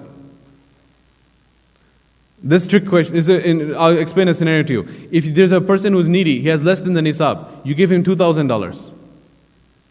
Then you cannot give him another $2,000. But if you give him $4,000 one time, you can give him $4,000. You understand how? Okay. So one time when you give the zakat, you can give any amount, even if that's going to, of course, that would become very difficult, that you have to ensure you give to a needy person such an amount that that person doesn't become sahib nisab. That is not a condition. That person can become sahib nisab. That person will not be responsible to give zakat just because he received 4,000, 5,000, 10,000. Even if he receives $1 million, he doesn't have to give zakat until a year passes. He'll only have to give sadaqat al-fitr. Invalid recipient. So we should help the Syrian refugees. Please don't get me wrong. We should give sadaqah to them. Zakat. Who is the most highest recipient priority? Are relatives. So that you get double reward of taking care of relatives as well as sila rahmi as well as sadaqah and zakat. And after that are the person who is more in need, and they are definitely in need. We should give them full support. May Allah help them in their time of crisis. Invalid recipients are non-Muslims. Non-Muslims you can give sadaqah. You cannot give farad zakat to non-Muslims. Non-Muslims you can give sadaqah, nafal, but not farad zakat. Banu Hashim, the family of Rasulullah sallallahu alaihi wasallam, till the day of judgment, the family of Rasulullah sallallahu alaihi wasallam, you can give sadaqah. Does it mean that the family of Ali Rasul, you don't care about them? You let them be poor? No, you help them through nafal sadaqah. At the time of Rasulullah sallallahu alaihi wasallam, Hassan radiallahu anhu, or Hussein radiallahu anhu, he took a date from the pile of sadaqah and he put it in his mouth. He was so hungry. And Rasulullah sallallahu alaihi wasallam opened his mouth with his hands and pried it out of his mouth and threw it. And he said, "Oh my dear son, Allah has made this haram. Till the day of judgment, there will be no objection that Muhammad sallallahu alaihi wasallam came to create a financial empire for his family. That is why Allah has made the zakat haram upon me and my family till the day of judgment." It was haram. So Rasulullah sallallahu alaihi wasallam was never collecting zakat for himself, nor for Hassan, nor for Hussein, nor for anyone else from his family. You cannot give to spouse, you cannot give to ascendants or descendants. I cover this. You cannot give to an organization that is using it for bills. If the organization has a zakat fund And there are ulama who know, like we have a zakat fund, and we use it only for needy students. We pay their rent, we give it to them, and they pay their rent, and we give it to them so they pay their fees. We give it to them so that for their different bills, and we give it to needy people who come and ask after doing a due diligence. So that zakat fund that we have is used in that manner. So if there is a zakat fund, you can give it particularly a zakat fund. Otherwise, you cannot put your zakat money in the general donation box.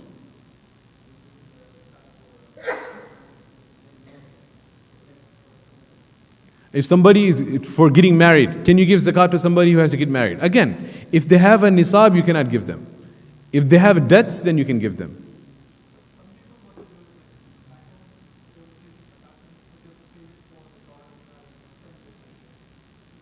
Yeah, if they're very poor, but they saved some gold for their daughter's marriage. If they put the gold in the property of the daughter, then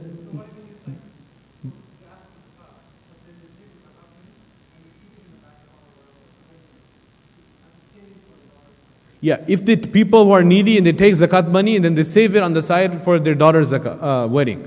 So what happens if they are saving that money?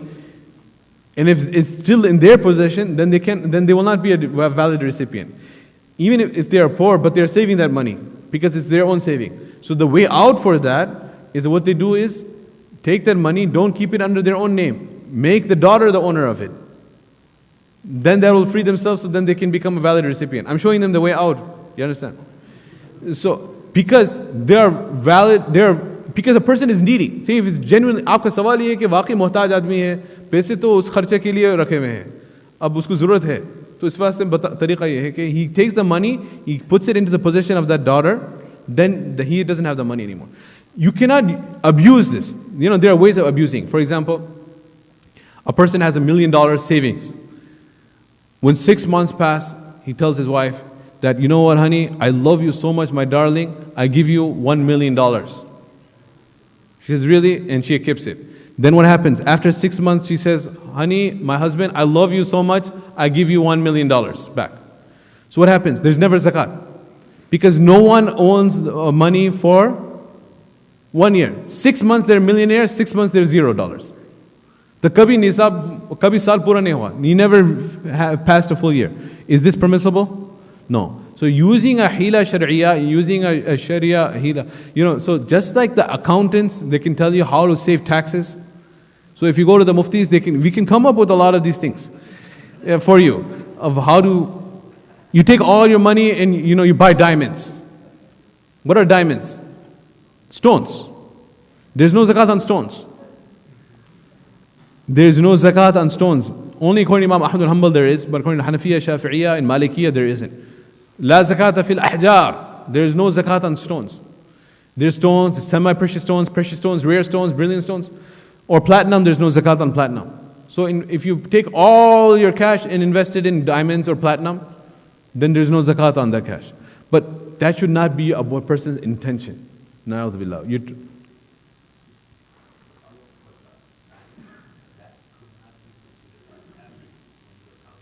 Yes, if you have, diamonds will not be considered as assets when you're counting. In diamonds, if you have a business of diamonds, you're buying and selling diamonds, of course there'll be zakat on that because it'll fall under inventory. But if there are diamonds for personal use, then there's no zakat on it.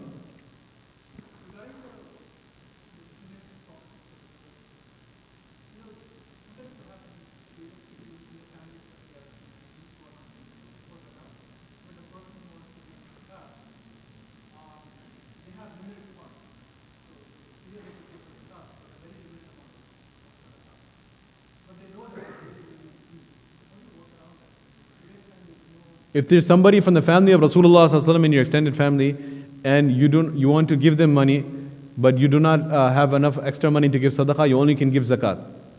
So how do you help them out? Yeah, so you are limited. If they are genuinely from the family of Rasulullah ﷺ, they cannot receive zakat. If they're genuine Sayyid, if they're genuinely Hasani or Husayni, if the Hasani Sayyid, if he's a genuine Sayyid, and he asks for zakat money, then that's sinful for him to ask. He's not supposed to ask. He has to rely on Allah and wait for, and he can ask for sadaqah. But zakat money he cannot take. And if you know he's sayyid, then you give him, then you are sinful and your zakat will not be discharged. Your zakat will not be discharged. It will end up being sadaqah. You didn't want to willingly give sadaqah, so you ended up giving unwilling sadaqah. Right? So can I take the questions? Initially my plan was to take it at the end. If you can hold it so I can finish the slides, then we'll continue to take all the questions. Hold your questions, don't forget them. Write them down, remind yourself what they are. I want to cover a few scenarios. This will be an application of what we learn. And this is where you need to start thinking. Please try to think, and hopefully majority will have the right answer. So this is the quiz at the end. Bismillah. Number 1, let's read together. We're going to assume the nisab is $500, round figure. So the math is easy. Zayd has $499 in his bank. And he has a house worth $100,000. A car worth $10,000. Is he liable to pay zakat? If yes, how much? If no, is he eligible to receive zakat?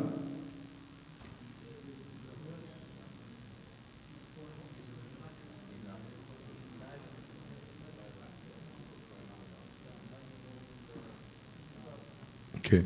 So this is a very important question, because I don't blame you if you have right and wrong answers, because some of the things maybe we did not even cover maybe, and is coming through the questions. When you are calculating nisab, you calculate only the cash and stocks and gold and jewelry. Property that you own is not counted. Car that you own is not counted. So the nisab is $500. How much cash he has? $499. So the person does not have to give zakat. Can this person receive zakat? He doesn't have savings. Yes, the person can receive zakat. Yeah, the house is there, the car is there, but what are you going to tell him if he wants to pay his tuition for his children in school, if he needs to have any medical bills, if he has to eat food, what is he going to do? Sell his house to eat food? No, he doesn't have cash. Therefore, this person is not sahib nisab, does not have to give zakat, and can receive zakat. That's the correct answer for number 1.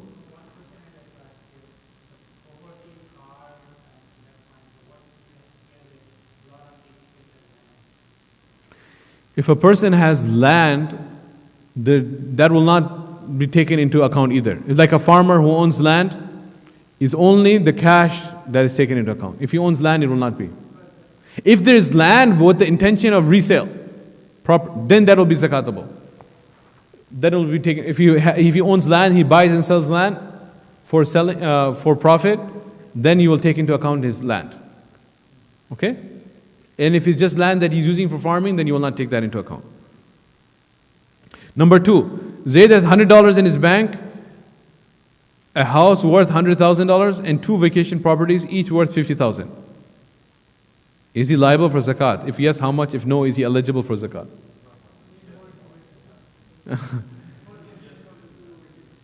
Yeah, even the purpose of this question is to highlight extra homes as well do not account into zakat, even vacation properties, because he has no cash. This is just extreme scenarios to highlight things. In reality, will such a scenario exist? A person doesn't even have $100 and he owns a vacation property. So in the practical world, this doesn't exist. The purpose of this of the scenario is to illustrate an issue, and that issue is that extra properties are not considered. That's all. If in case you're getting really worried, I'm saying that this scenario does not exist in the real world. Zayd has $250 in the bank. A house worth $100,000, 1 rental property worth $50,000. The rental property, you have to give zakat on the rent that comes, remember, not on the property. He has a total of $300 in rental income in addition to his bank balance. How much zakat will he pay? So he has $250 in the bank and he has $300 coming in rental income. So you'll have to give zakat on how much? 2.5% of $550. Yes, the entire not including $50,000, not $100,000. So we are over here. What is the point of this example? Is to illustrate that 300 plus 250, and don't include 50,000, don't include 100,000. Yes.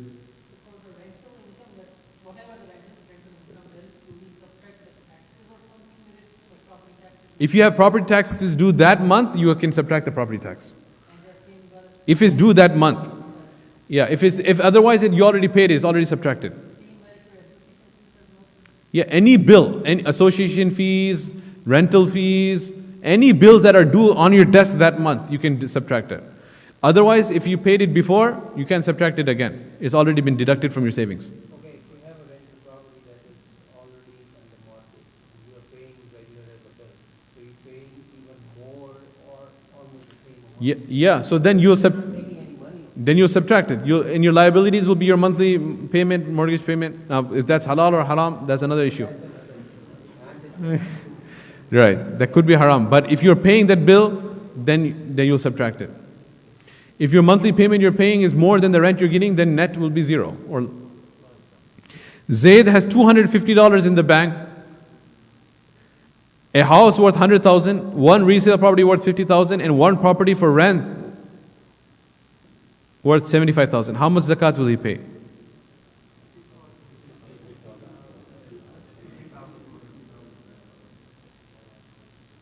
Did you guys understand this last question? What is the answer?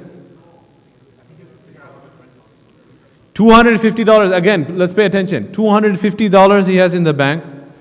Does he have to pay zakat on the $250 in the bank? No, he doesn't have to, you will say. Why? Because it's less than nisab. Okay, that's what you say so far. Then moving on, house worth 100,000, you have to pay zakat on it? No. Resale property worth 50,000? Yes. If the point of this is multiple things we are learning in this example. That you have to pay zakat on a property which you bought with the intention of resale. Ye bhi pata chala, this is what we learned. Another thing we learned is that the $250 is not zakat because it's less than the nisab. But from another category, if you pass the nisab, then you will add it. You will add it. So that $250 will be added, so it becomes $50,250. And one property for rent worth $75,000. What about this one? No, only on the rent you get, not on the $75,000. So you have to pay zakat on $50,250.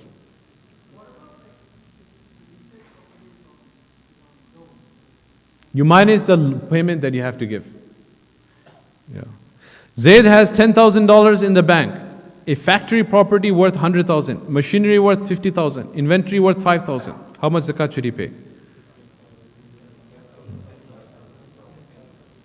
$10,000 in the bank is zakatable? Yes. $100,000 factory property? No. Machinery? No. Inventory? Yes. So $15,000 is zakatable. Zaid has $10,000 in the bank, $5,000 in the 401k, okay, which is $2,500 from him, $2,500 from the company, which is given to him. Machinery worth $20,000, inventory worth $2,500. And there's a $1,000 fine to withdraw the 401k. How much should he pay? So he has $10,000 in the bank. He has to pay zakat on $10,000. Yes or no? Yes. $5,000 in the 401k. Yes. He can pay zakat on $4,000 of that. So that's $14,000. Machinery worth $20,000? No. Inventory worth $2,500. So $16,500. Few more last ones. Zaid has $400 in the bank and his wife has $40,000 in gold and silver. How much zakat should he pay?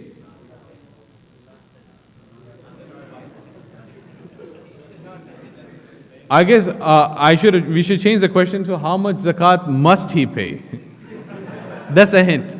Not should, but rather must he pay. How much must he pay? Zero. Because we covered this. Unless he was the bakhil who said that the gold belongs to me, you can only wear it. Then he has to pay zakat on the whole amount. But if he's the most generous person, he says, I give you this gold because I love you, then he doesn't have to pay zakat on it. She has to pay zakat on it. Yes, and she can ask him to pay on her behalf. But that's why I said, rather than how much should he pay, we can make it how much must he pay. It's not farad on him to pay. So the point of this example was to illustrate that a man is not technically responsible to pay zakat of the jewelry of the wife. She is responsible. Zainab has $10,000 in the bank and gold that she wears worth 50,000, and silver that she does not wear worth 500, and diamonds worth 30,000, how much zakat she should pay? $10,000 in the bank, zakat, yes or no? Yes. Gold worth 50,000, yes or no? Yes. 60,000. Silver she does not wear is $500. Still you have to give zakat. So it's 60,500. Diamonds, there's no zakat.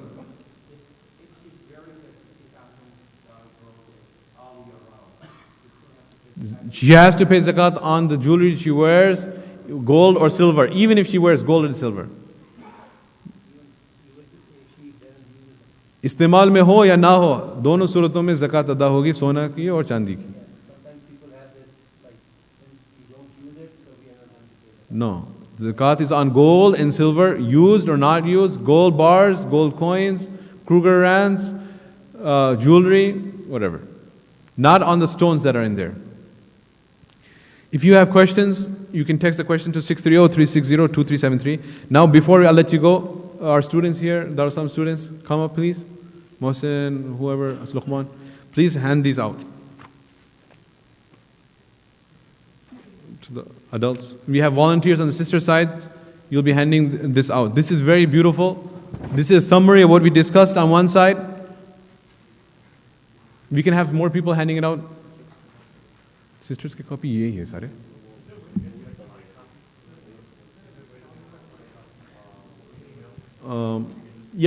This will be on our website. You can download it. This will be, inshallah, I don't know if you already put it up. He's going to put it up on our website. Saad, did you put it? It says this table is downloadable. Please read through the zakat masail and calculation. It has all the summary of what we discussed. It has the zakatable assets, non-zakatable assets, current liabilities, nisab. Right? The sisters, please, if I don't want you to feel left out that you can't ask questions. You can text your questions. I'm going to get them. Okay. This question was a test? Okay. Is there zakat on diamonds or precious stones? No. The question that came through the text. Okay. So please look through this. You'll find, this is a good refresher on the back. And then the table. I'm going to take your question. I just want to show the table. How the table works. It has all the zakatable assets. You put the values, and then you minus the liabilities, and then on the bottom it says zakat calculation. Total zakatable assets less total deductible liabilities, total zakatable amount. 2.5% of that is how much you have to give.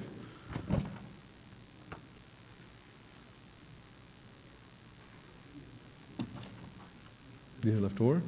If anyone did not get it, please come in the front. There's some extra here. Another question came through the text here.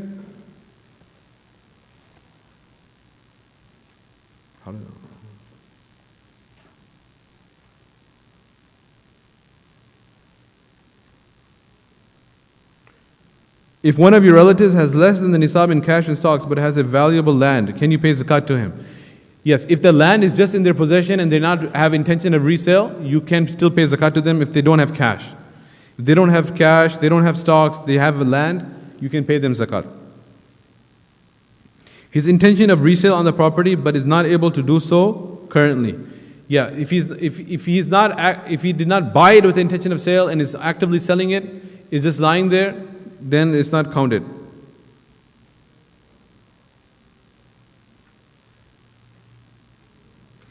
Is it recommended to give zakat to local people as opposed to sending it overseas? Many people practice sending zakat money overseas because it offers more of a financial benefit. The question means, if there are needy people locally, then it's more advisable that the money is taken from a particular area and distributed to the local needy people. The money should be taken from the wealthy of a particular area and distributed to the poor of that area. But if there are more needy people, much greater need of other places like refugees, there's a particular crisis, then they will get first priority.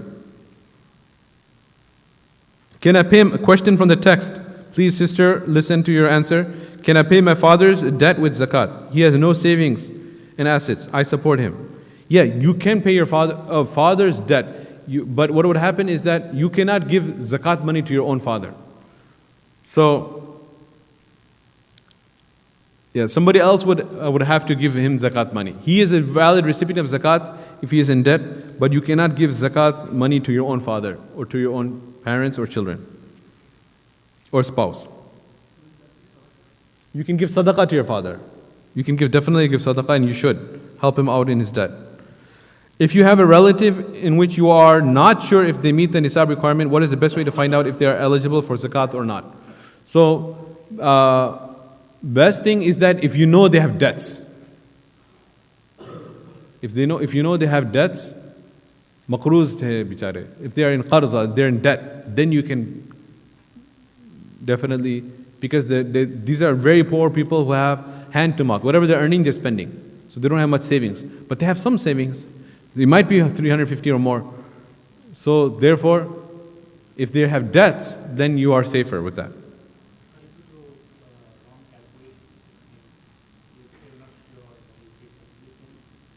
If you make wrong calculation and you give them zakat when they may not be a worthy recipient, there's no sin. It's just that your zakat is not discharged. Yeah, you are responsible to do as much as possible due diligence. After that, then you can leave it up to Allah subhanahu wa ta'ala. But as long as you tried your best to solve it, and the apparent conditions led you to believe they are a valid recipient. There's a question here. Assalamu alaikum wa salam. Zakat's question: what if someone bought a piece of land in Pakistan with intention of reselling, but haven't put it up for sale, just sitting on it for 10 years? Do they have to pay the zakat for all 10 years, or just when they put it up for sale? Remember, there is or was never intention to build and live on the land.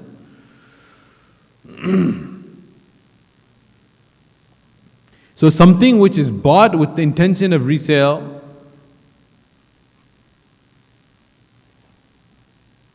is zakatable. Something has no intention is not zakatable. So this is something in between here. The intention is of reselling, but they have not put it up for sale. So they made intention to resell it, but then they're not putting it up on sale. Why are they not putting it up on sale? So,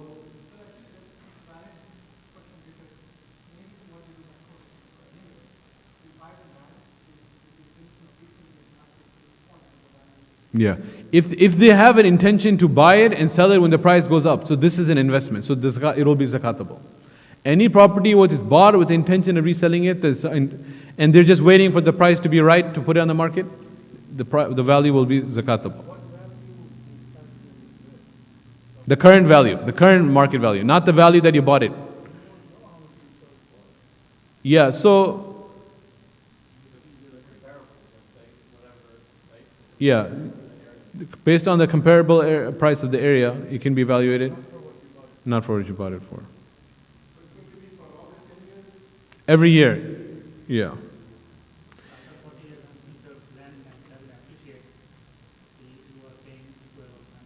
If it does not appreciate, yeah, but if you are selling it, you're supposed to sell it. If you're not selling it, why are you holding on to it?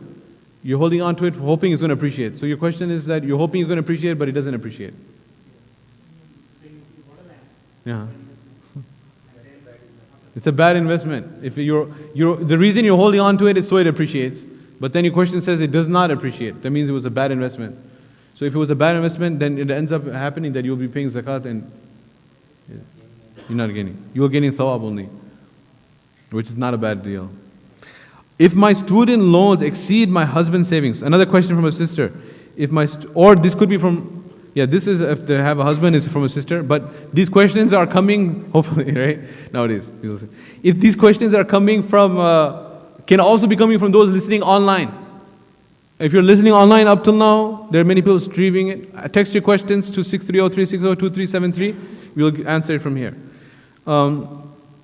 If my student loans exceed my husband's savings, can I be eligible for zakat?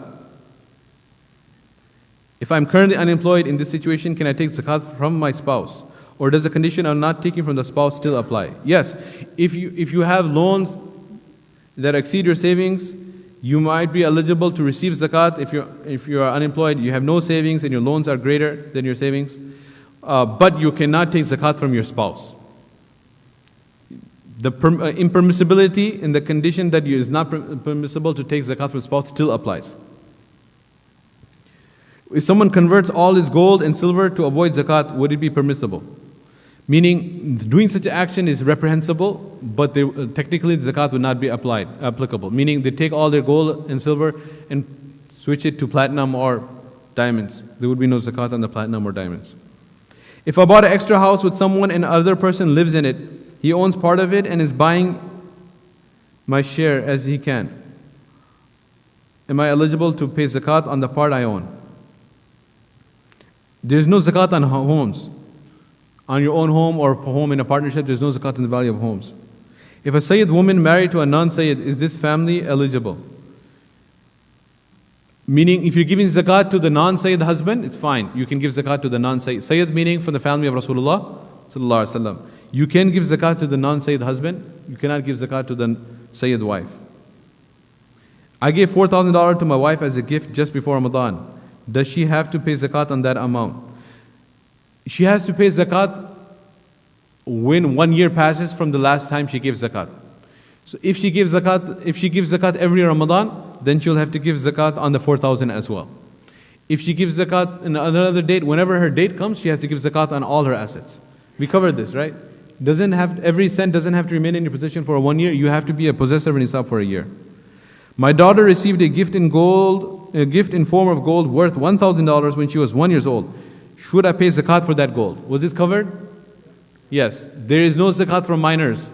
The zakat becomes as soon as a person becomes an adult. There is no zakat for minors. There is zakat becomes when they become an adult and they have to make niyyah.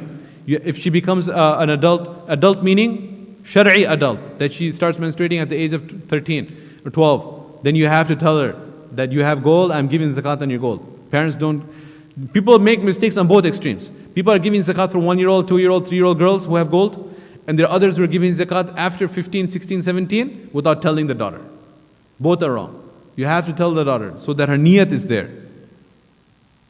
So what if you buy a house with intention to sell but it then end up living in it? Do we need to pay zakat on it? If you end up living in the house, there is no zakat on that house. Okay. So I was giving first preference to the text because these text answers are going to end when I turn the mic off. But the personal questions are going to continue till Eid. So that's why now I'll go back to the crowd who's here. I don't see any question here yet. Next, yes, from my right. Quickly. Question says that coin collections and stuff, Mm-hmm. they're international coins, but they can be used in other countries. If the coin collection, if it has legal value, it can be used in other countries, then it's zakatable. If it has no value, then there's no zakat on the coin collection. If it's coin collection means antique coins, you have like Ashrafi from Shah Akbar, Shah Jahan Zamana, then you don't have to give zakat on that gold coin. It's right. Okay, next. I'm coming from my right to my left. Sorry. Yes, quickly.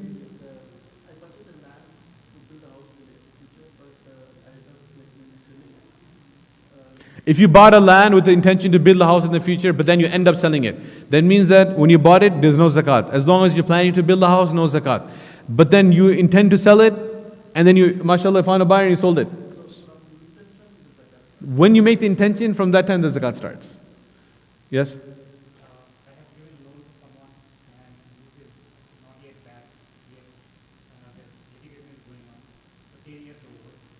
So the question is that I don't know that I have to cover when I get the money I pay the entire 10 years or whether I don't know yet that I get it. Yeah, there's a loan a person owes his brother for over 10 years and he's not paying back and the litigation is taking place. So what does he do? If you don't get it, if you fail the litigation, you're not able to substantiate and prove it, then it's a bad debt, you write it off, no zakat. But if you do get the entire amount, then you'll have to give zakat for the past 10 years.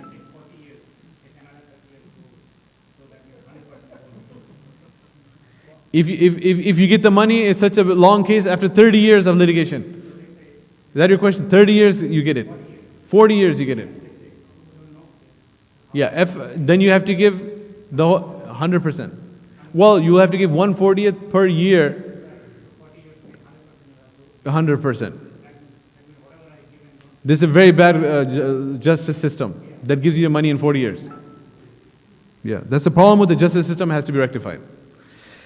Okay, now with the zakat system. The zakat system is fine. It's the justice system that is giving you your money back, that you have evidence. Why are they giving it to you after 40 years? Because you have evidence. So why didn't they pass a judgment based on the evidence after 1 year? No, the court doesn't rule in your favor. Okay, next question.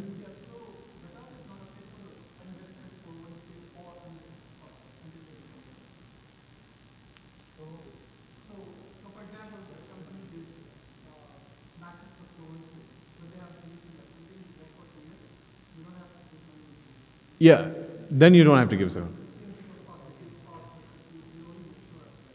Right. Next question.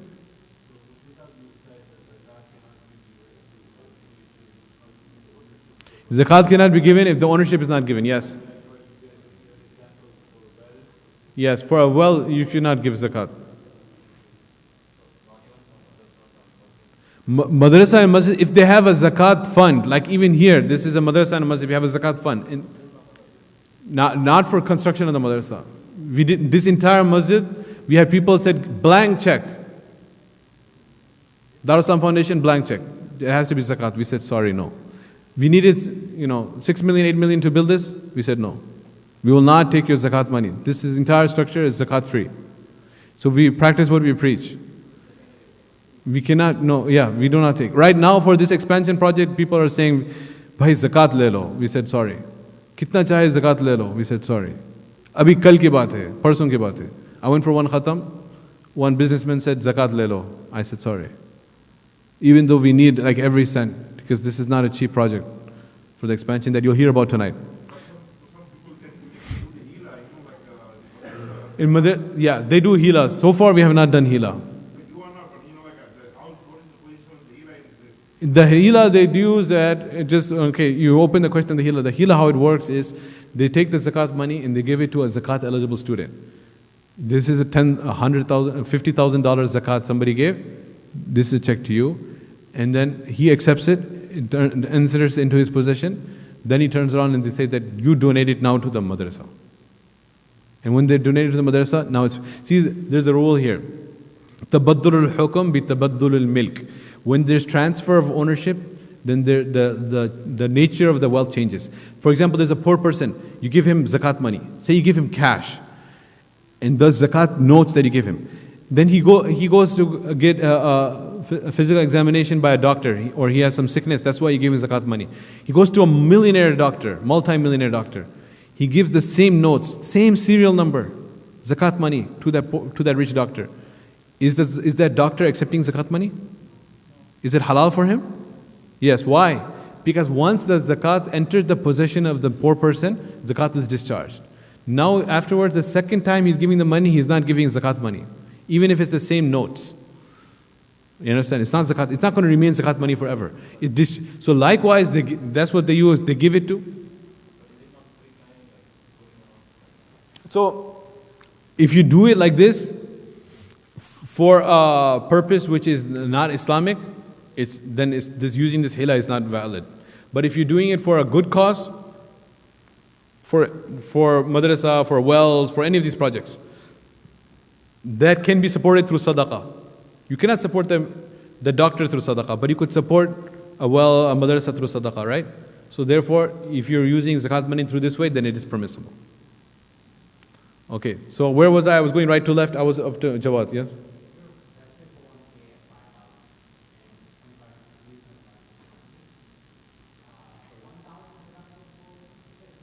So the vested one, technically, what does that mean? That means that they will not be? You have access to it. You don't have access to it.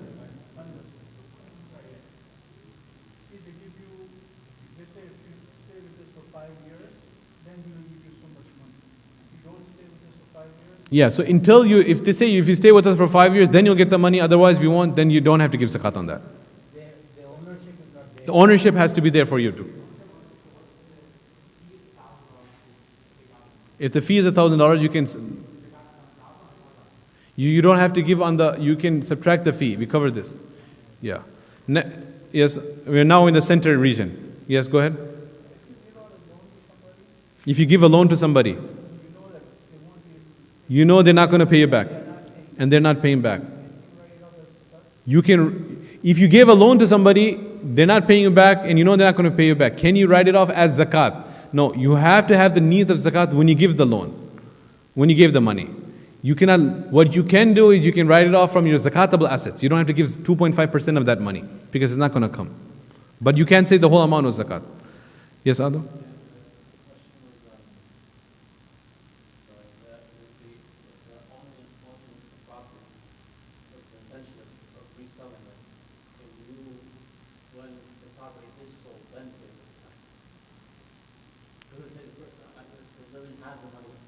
If a person has a property with the intention of resale and the 1 year date comes,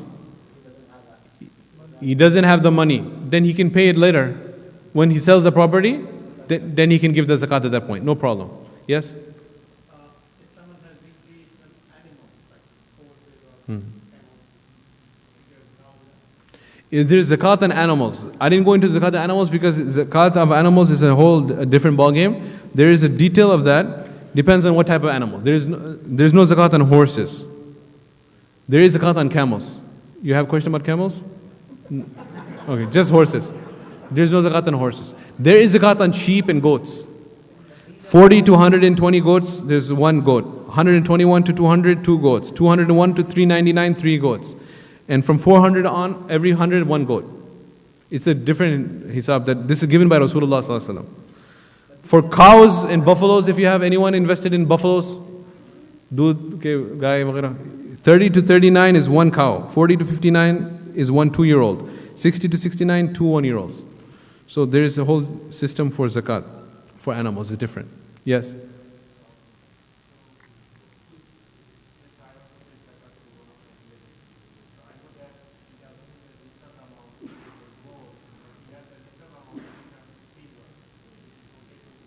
If a person has the nisab amount in terms of silver and is beyond their needs and it's lying with them and they have it for over, they have it, then you cannot give them zakat. No. Yes. You have been, Asif has been waiting a long time. Yes.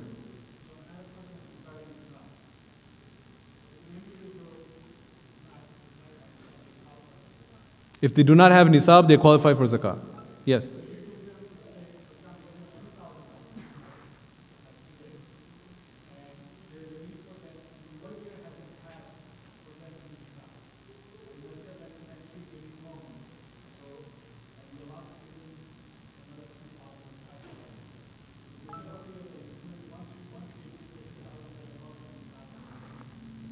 If a person is below the nisab, then you give them $2,000. And now they need more money. Can you give them more zakat? Simple thing is they should spend that $2,000 for their need. They'll become below nisab again, then you can give them.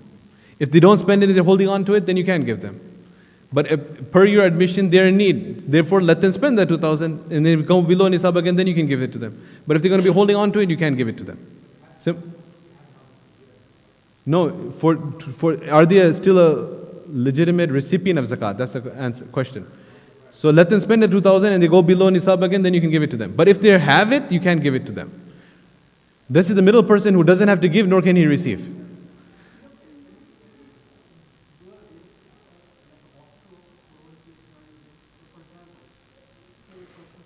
Okay, once again, this side I didn't give them the opportunity. Aapko kafi mauka diya gaya. I'll continue with you one-on-one. How about that? This side, yes, Dr. Mima?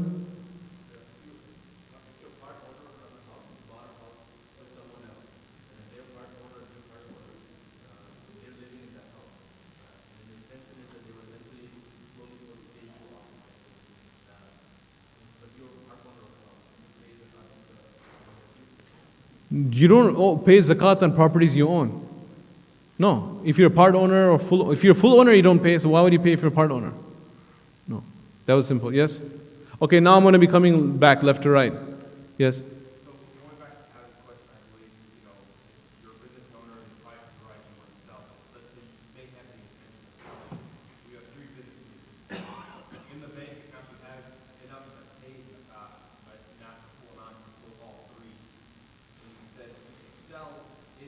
You, selling a business, meaning selling a property? But if you have the intention of selling, you don't sell that year, what's the, if you don't have enough, let's say, cash in the bank to pay for those all three businesses, what should you use that year? If yes, zakat is only wajib if you buy a property with the intention of reselling it. So you bought it, it's an investment, you buy and sell.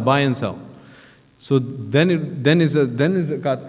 If you have a business that you own and then you're deriving profit from it,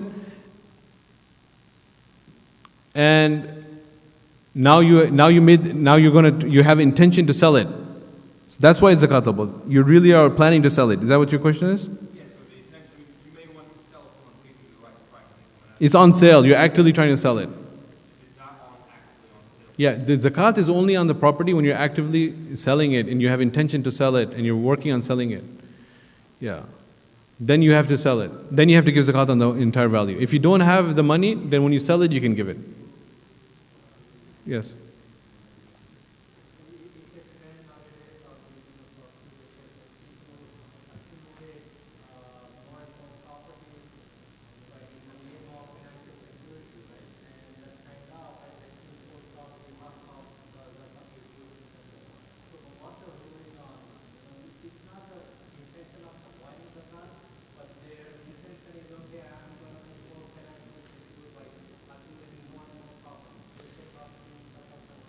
Yeah, so basically, I don't think anyone is buying the property with the intention that I want to give zakat. If that is intention, that is reprehensible intention. But if a person is buying it for security, he says that I don't want cash lying around, I want to buy a property. And if he buys property, then there is no zakat on that property. What about the haqqa fuqara? That's why the bab of sadaqah is open. You can encourage people to give sadaqah, mention the rewards of sadaqah. But the Sharia law, we can't change it and say that just for the benefit of poor, we're going to say the zakat is now on properties.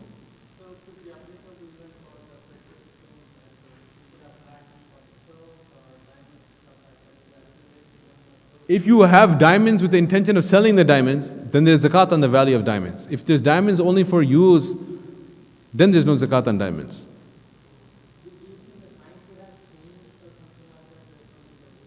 No, there's no zakat on diamonds. If it's for use, or rubies or emeralds or any of stones, zakat is only on gold, silver, and cash. Yes.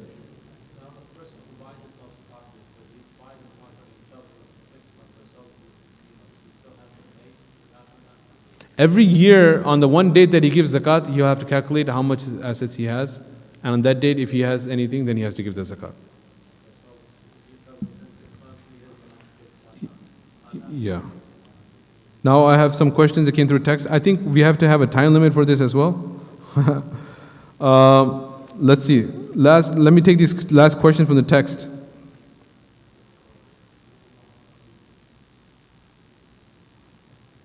Quite a few questions came on the text when I was answering your questions. Let me see here. Okay. My lunar year is Ramadan 27th. I have credit card bills due on July 13th. My lunar year is Ramadan 27th, which is July 1st. So the lunar year ends on July 1st. I have credit card bills due on July 13th and July 30th for expenses incurred during my current lunar year. Do I deduct these? Yes, you can deduct them because it's within the current month. I am owed money by clients for work done during the current year, which I will collect inshallah after my zakat year is over. Should I include this amount in my zakat calculation for this year? If there is money people currently owe you, yes, you should include that. Can someone send their zakat money to a friend in overseas who buys food in bulk and distributes it to needy people right before Ramadan? If these are such needy people living on the streets literally, who have no gold and silver, they don't have 7.5 tolas of gold, they're living on the street. Yes, that's definitely, you can buy food and give the zakat money through food to needy people who are living on the streets. That's permissible. Salam, if somebody owes me money and he's not able to pay, can I adjust my zakat against his loan? If you are going to write off the loan, then you don't have to give zakat on it. If you are going to receive it, then you have to pay zakat on it. Simple as that. I took a loan from a relative at 0% interest to buy a home. We agreed the loan will be paid in one lump sum after 30 years. Who pays zakat? Okay, so this is an interesting arrangement. One lump sum after 30 years. But acha rishtedar hai. Right. So this is a very nice relative he has. MashaAllah. One lump sum after 30 years, he doesn't want any installments. He wants the whole money back after 30 years.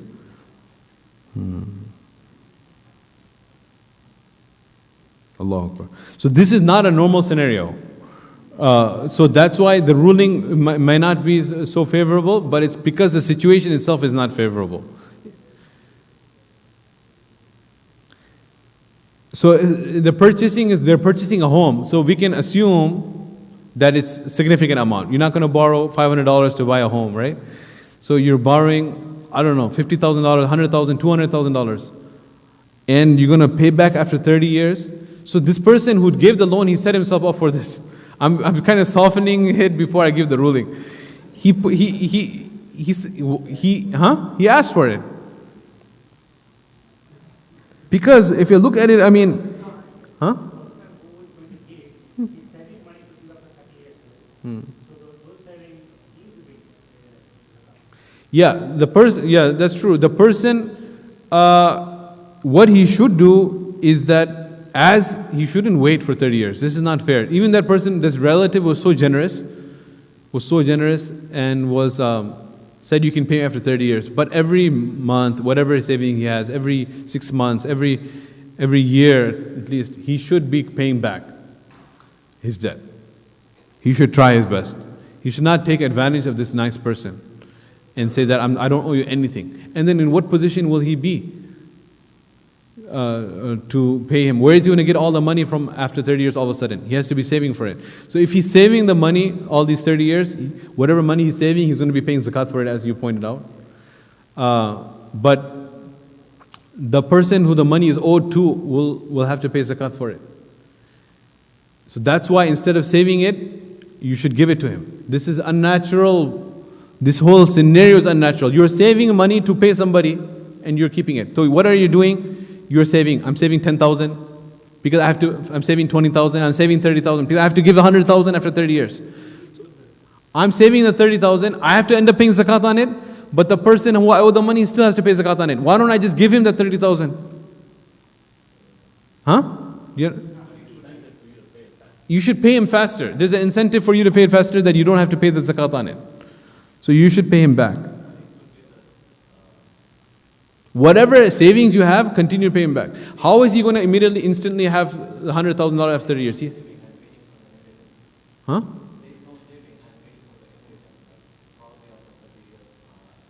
Oh. Like whatever saving he has, you should pay it on. But the person who the money is owed to has to give zakat. That's the ruling. He set himself up for this by being so generous, mashallah. Assalamu alaikum. If he's so generous to give such a money, then he should have no problem to discharge zakat, inshallah. It will not hurt his heart, pinch his heart, inshallah. We hope. You said in a seminar that zakat money cannot be given to build a well, from which needy will benefit because it's not their ownership. Is that correct? Yes. It's not in the ownership of anyone, unless it is given to the ownership of faqir. If a person have not paid zakat, the well should be made through sadaqah.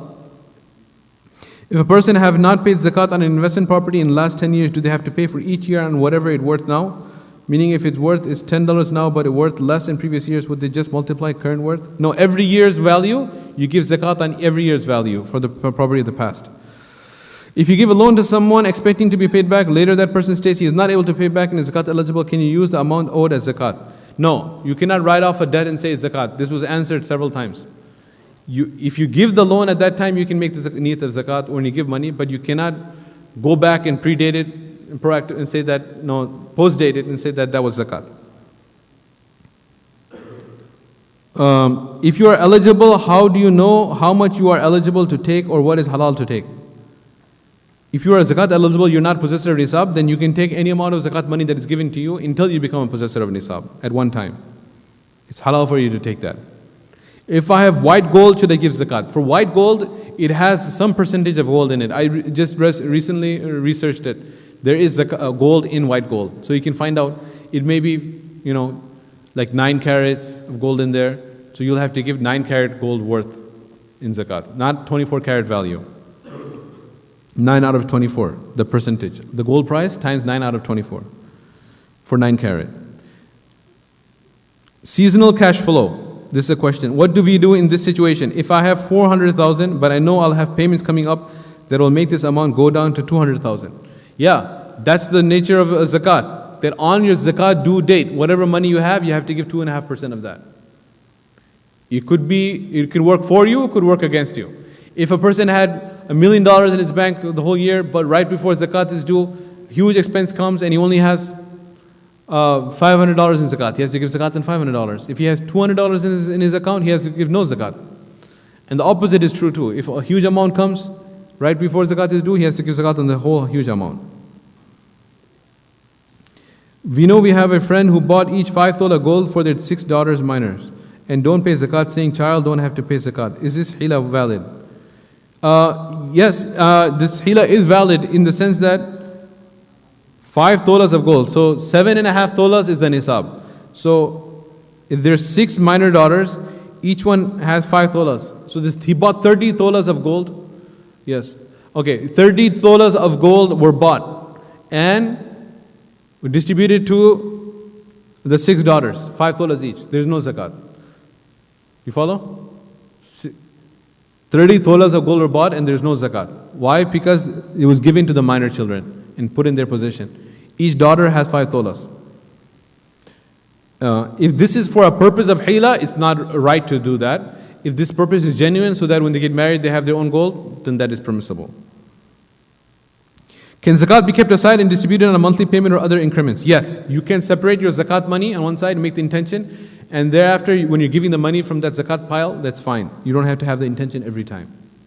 You can separate the zakat money and then give it out like that. Allahu Akbar. What do you do for zakat missed in past years? You should try to calculate and try to pay it off. You have, just like you make qada for salat, you have to make qada for zakat. What if in the month you pay your zakat, you receive your salary for the next 3 months? Do you subtract the expenses you would incur in the upcoming months? You cannot subtract, or you cannot minus or subtract the expenses that would come in upcoming months. You cannot do that.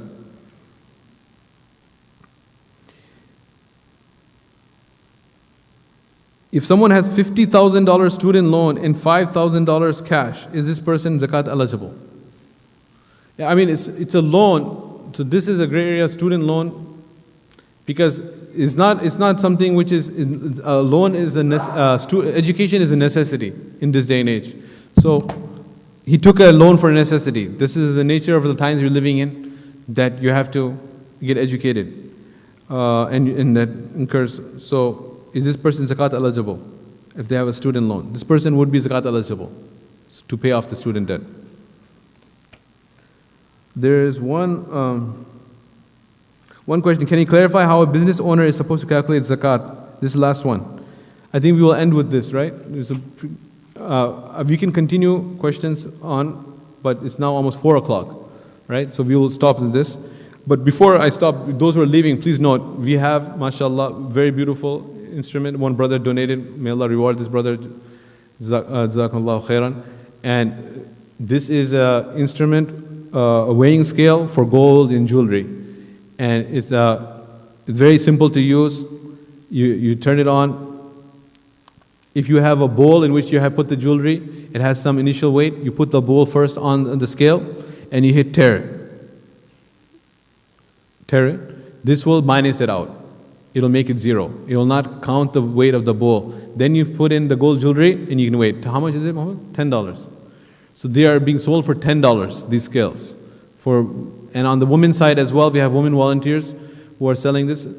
And this is a digital scale. It has a light, and it'll give you the reading in different units, in tolas, in ounces, in carats, in grams, in troy ounces. So you can choose which unit you want and weigh your jewelry. So please purchase it for $10. You can use it and benefit the masjid as well. So last question I had here on the text was, it's 4 o'clock now. Can you clarify how a business owner is supposed to calculate zakat, as there are various factors such as cash in the bank is zakatable, inventory is zakatable, accounts payable and accounts receivable. That which you have to pay others, you can minus that. That which you're going to receive, you have to pay zakat on it. What is the net amount of zakat that needs to be paid? Answered as I went through. Also, inventory needs to be valued at purchase price? No, on sale price.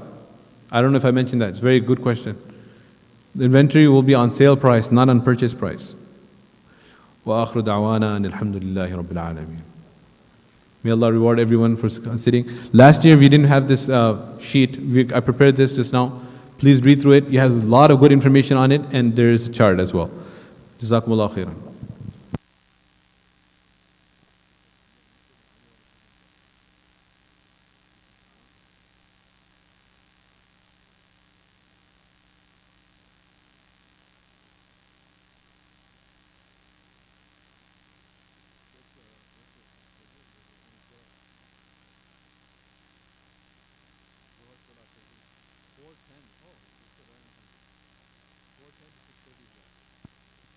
Inshallah, those who are brothers in itikaf, you have time for individual worship and rest from 4:10 till 6:30.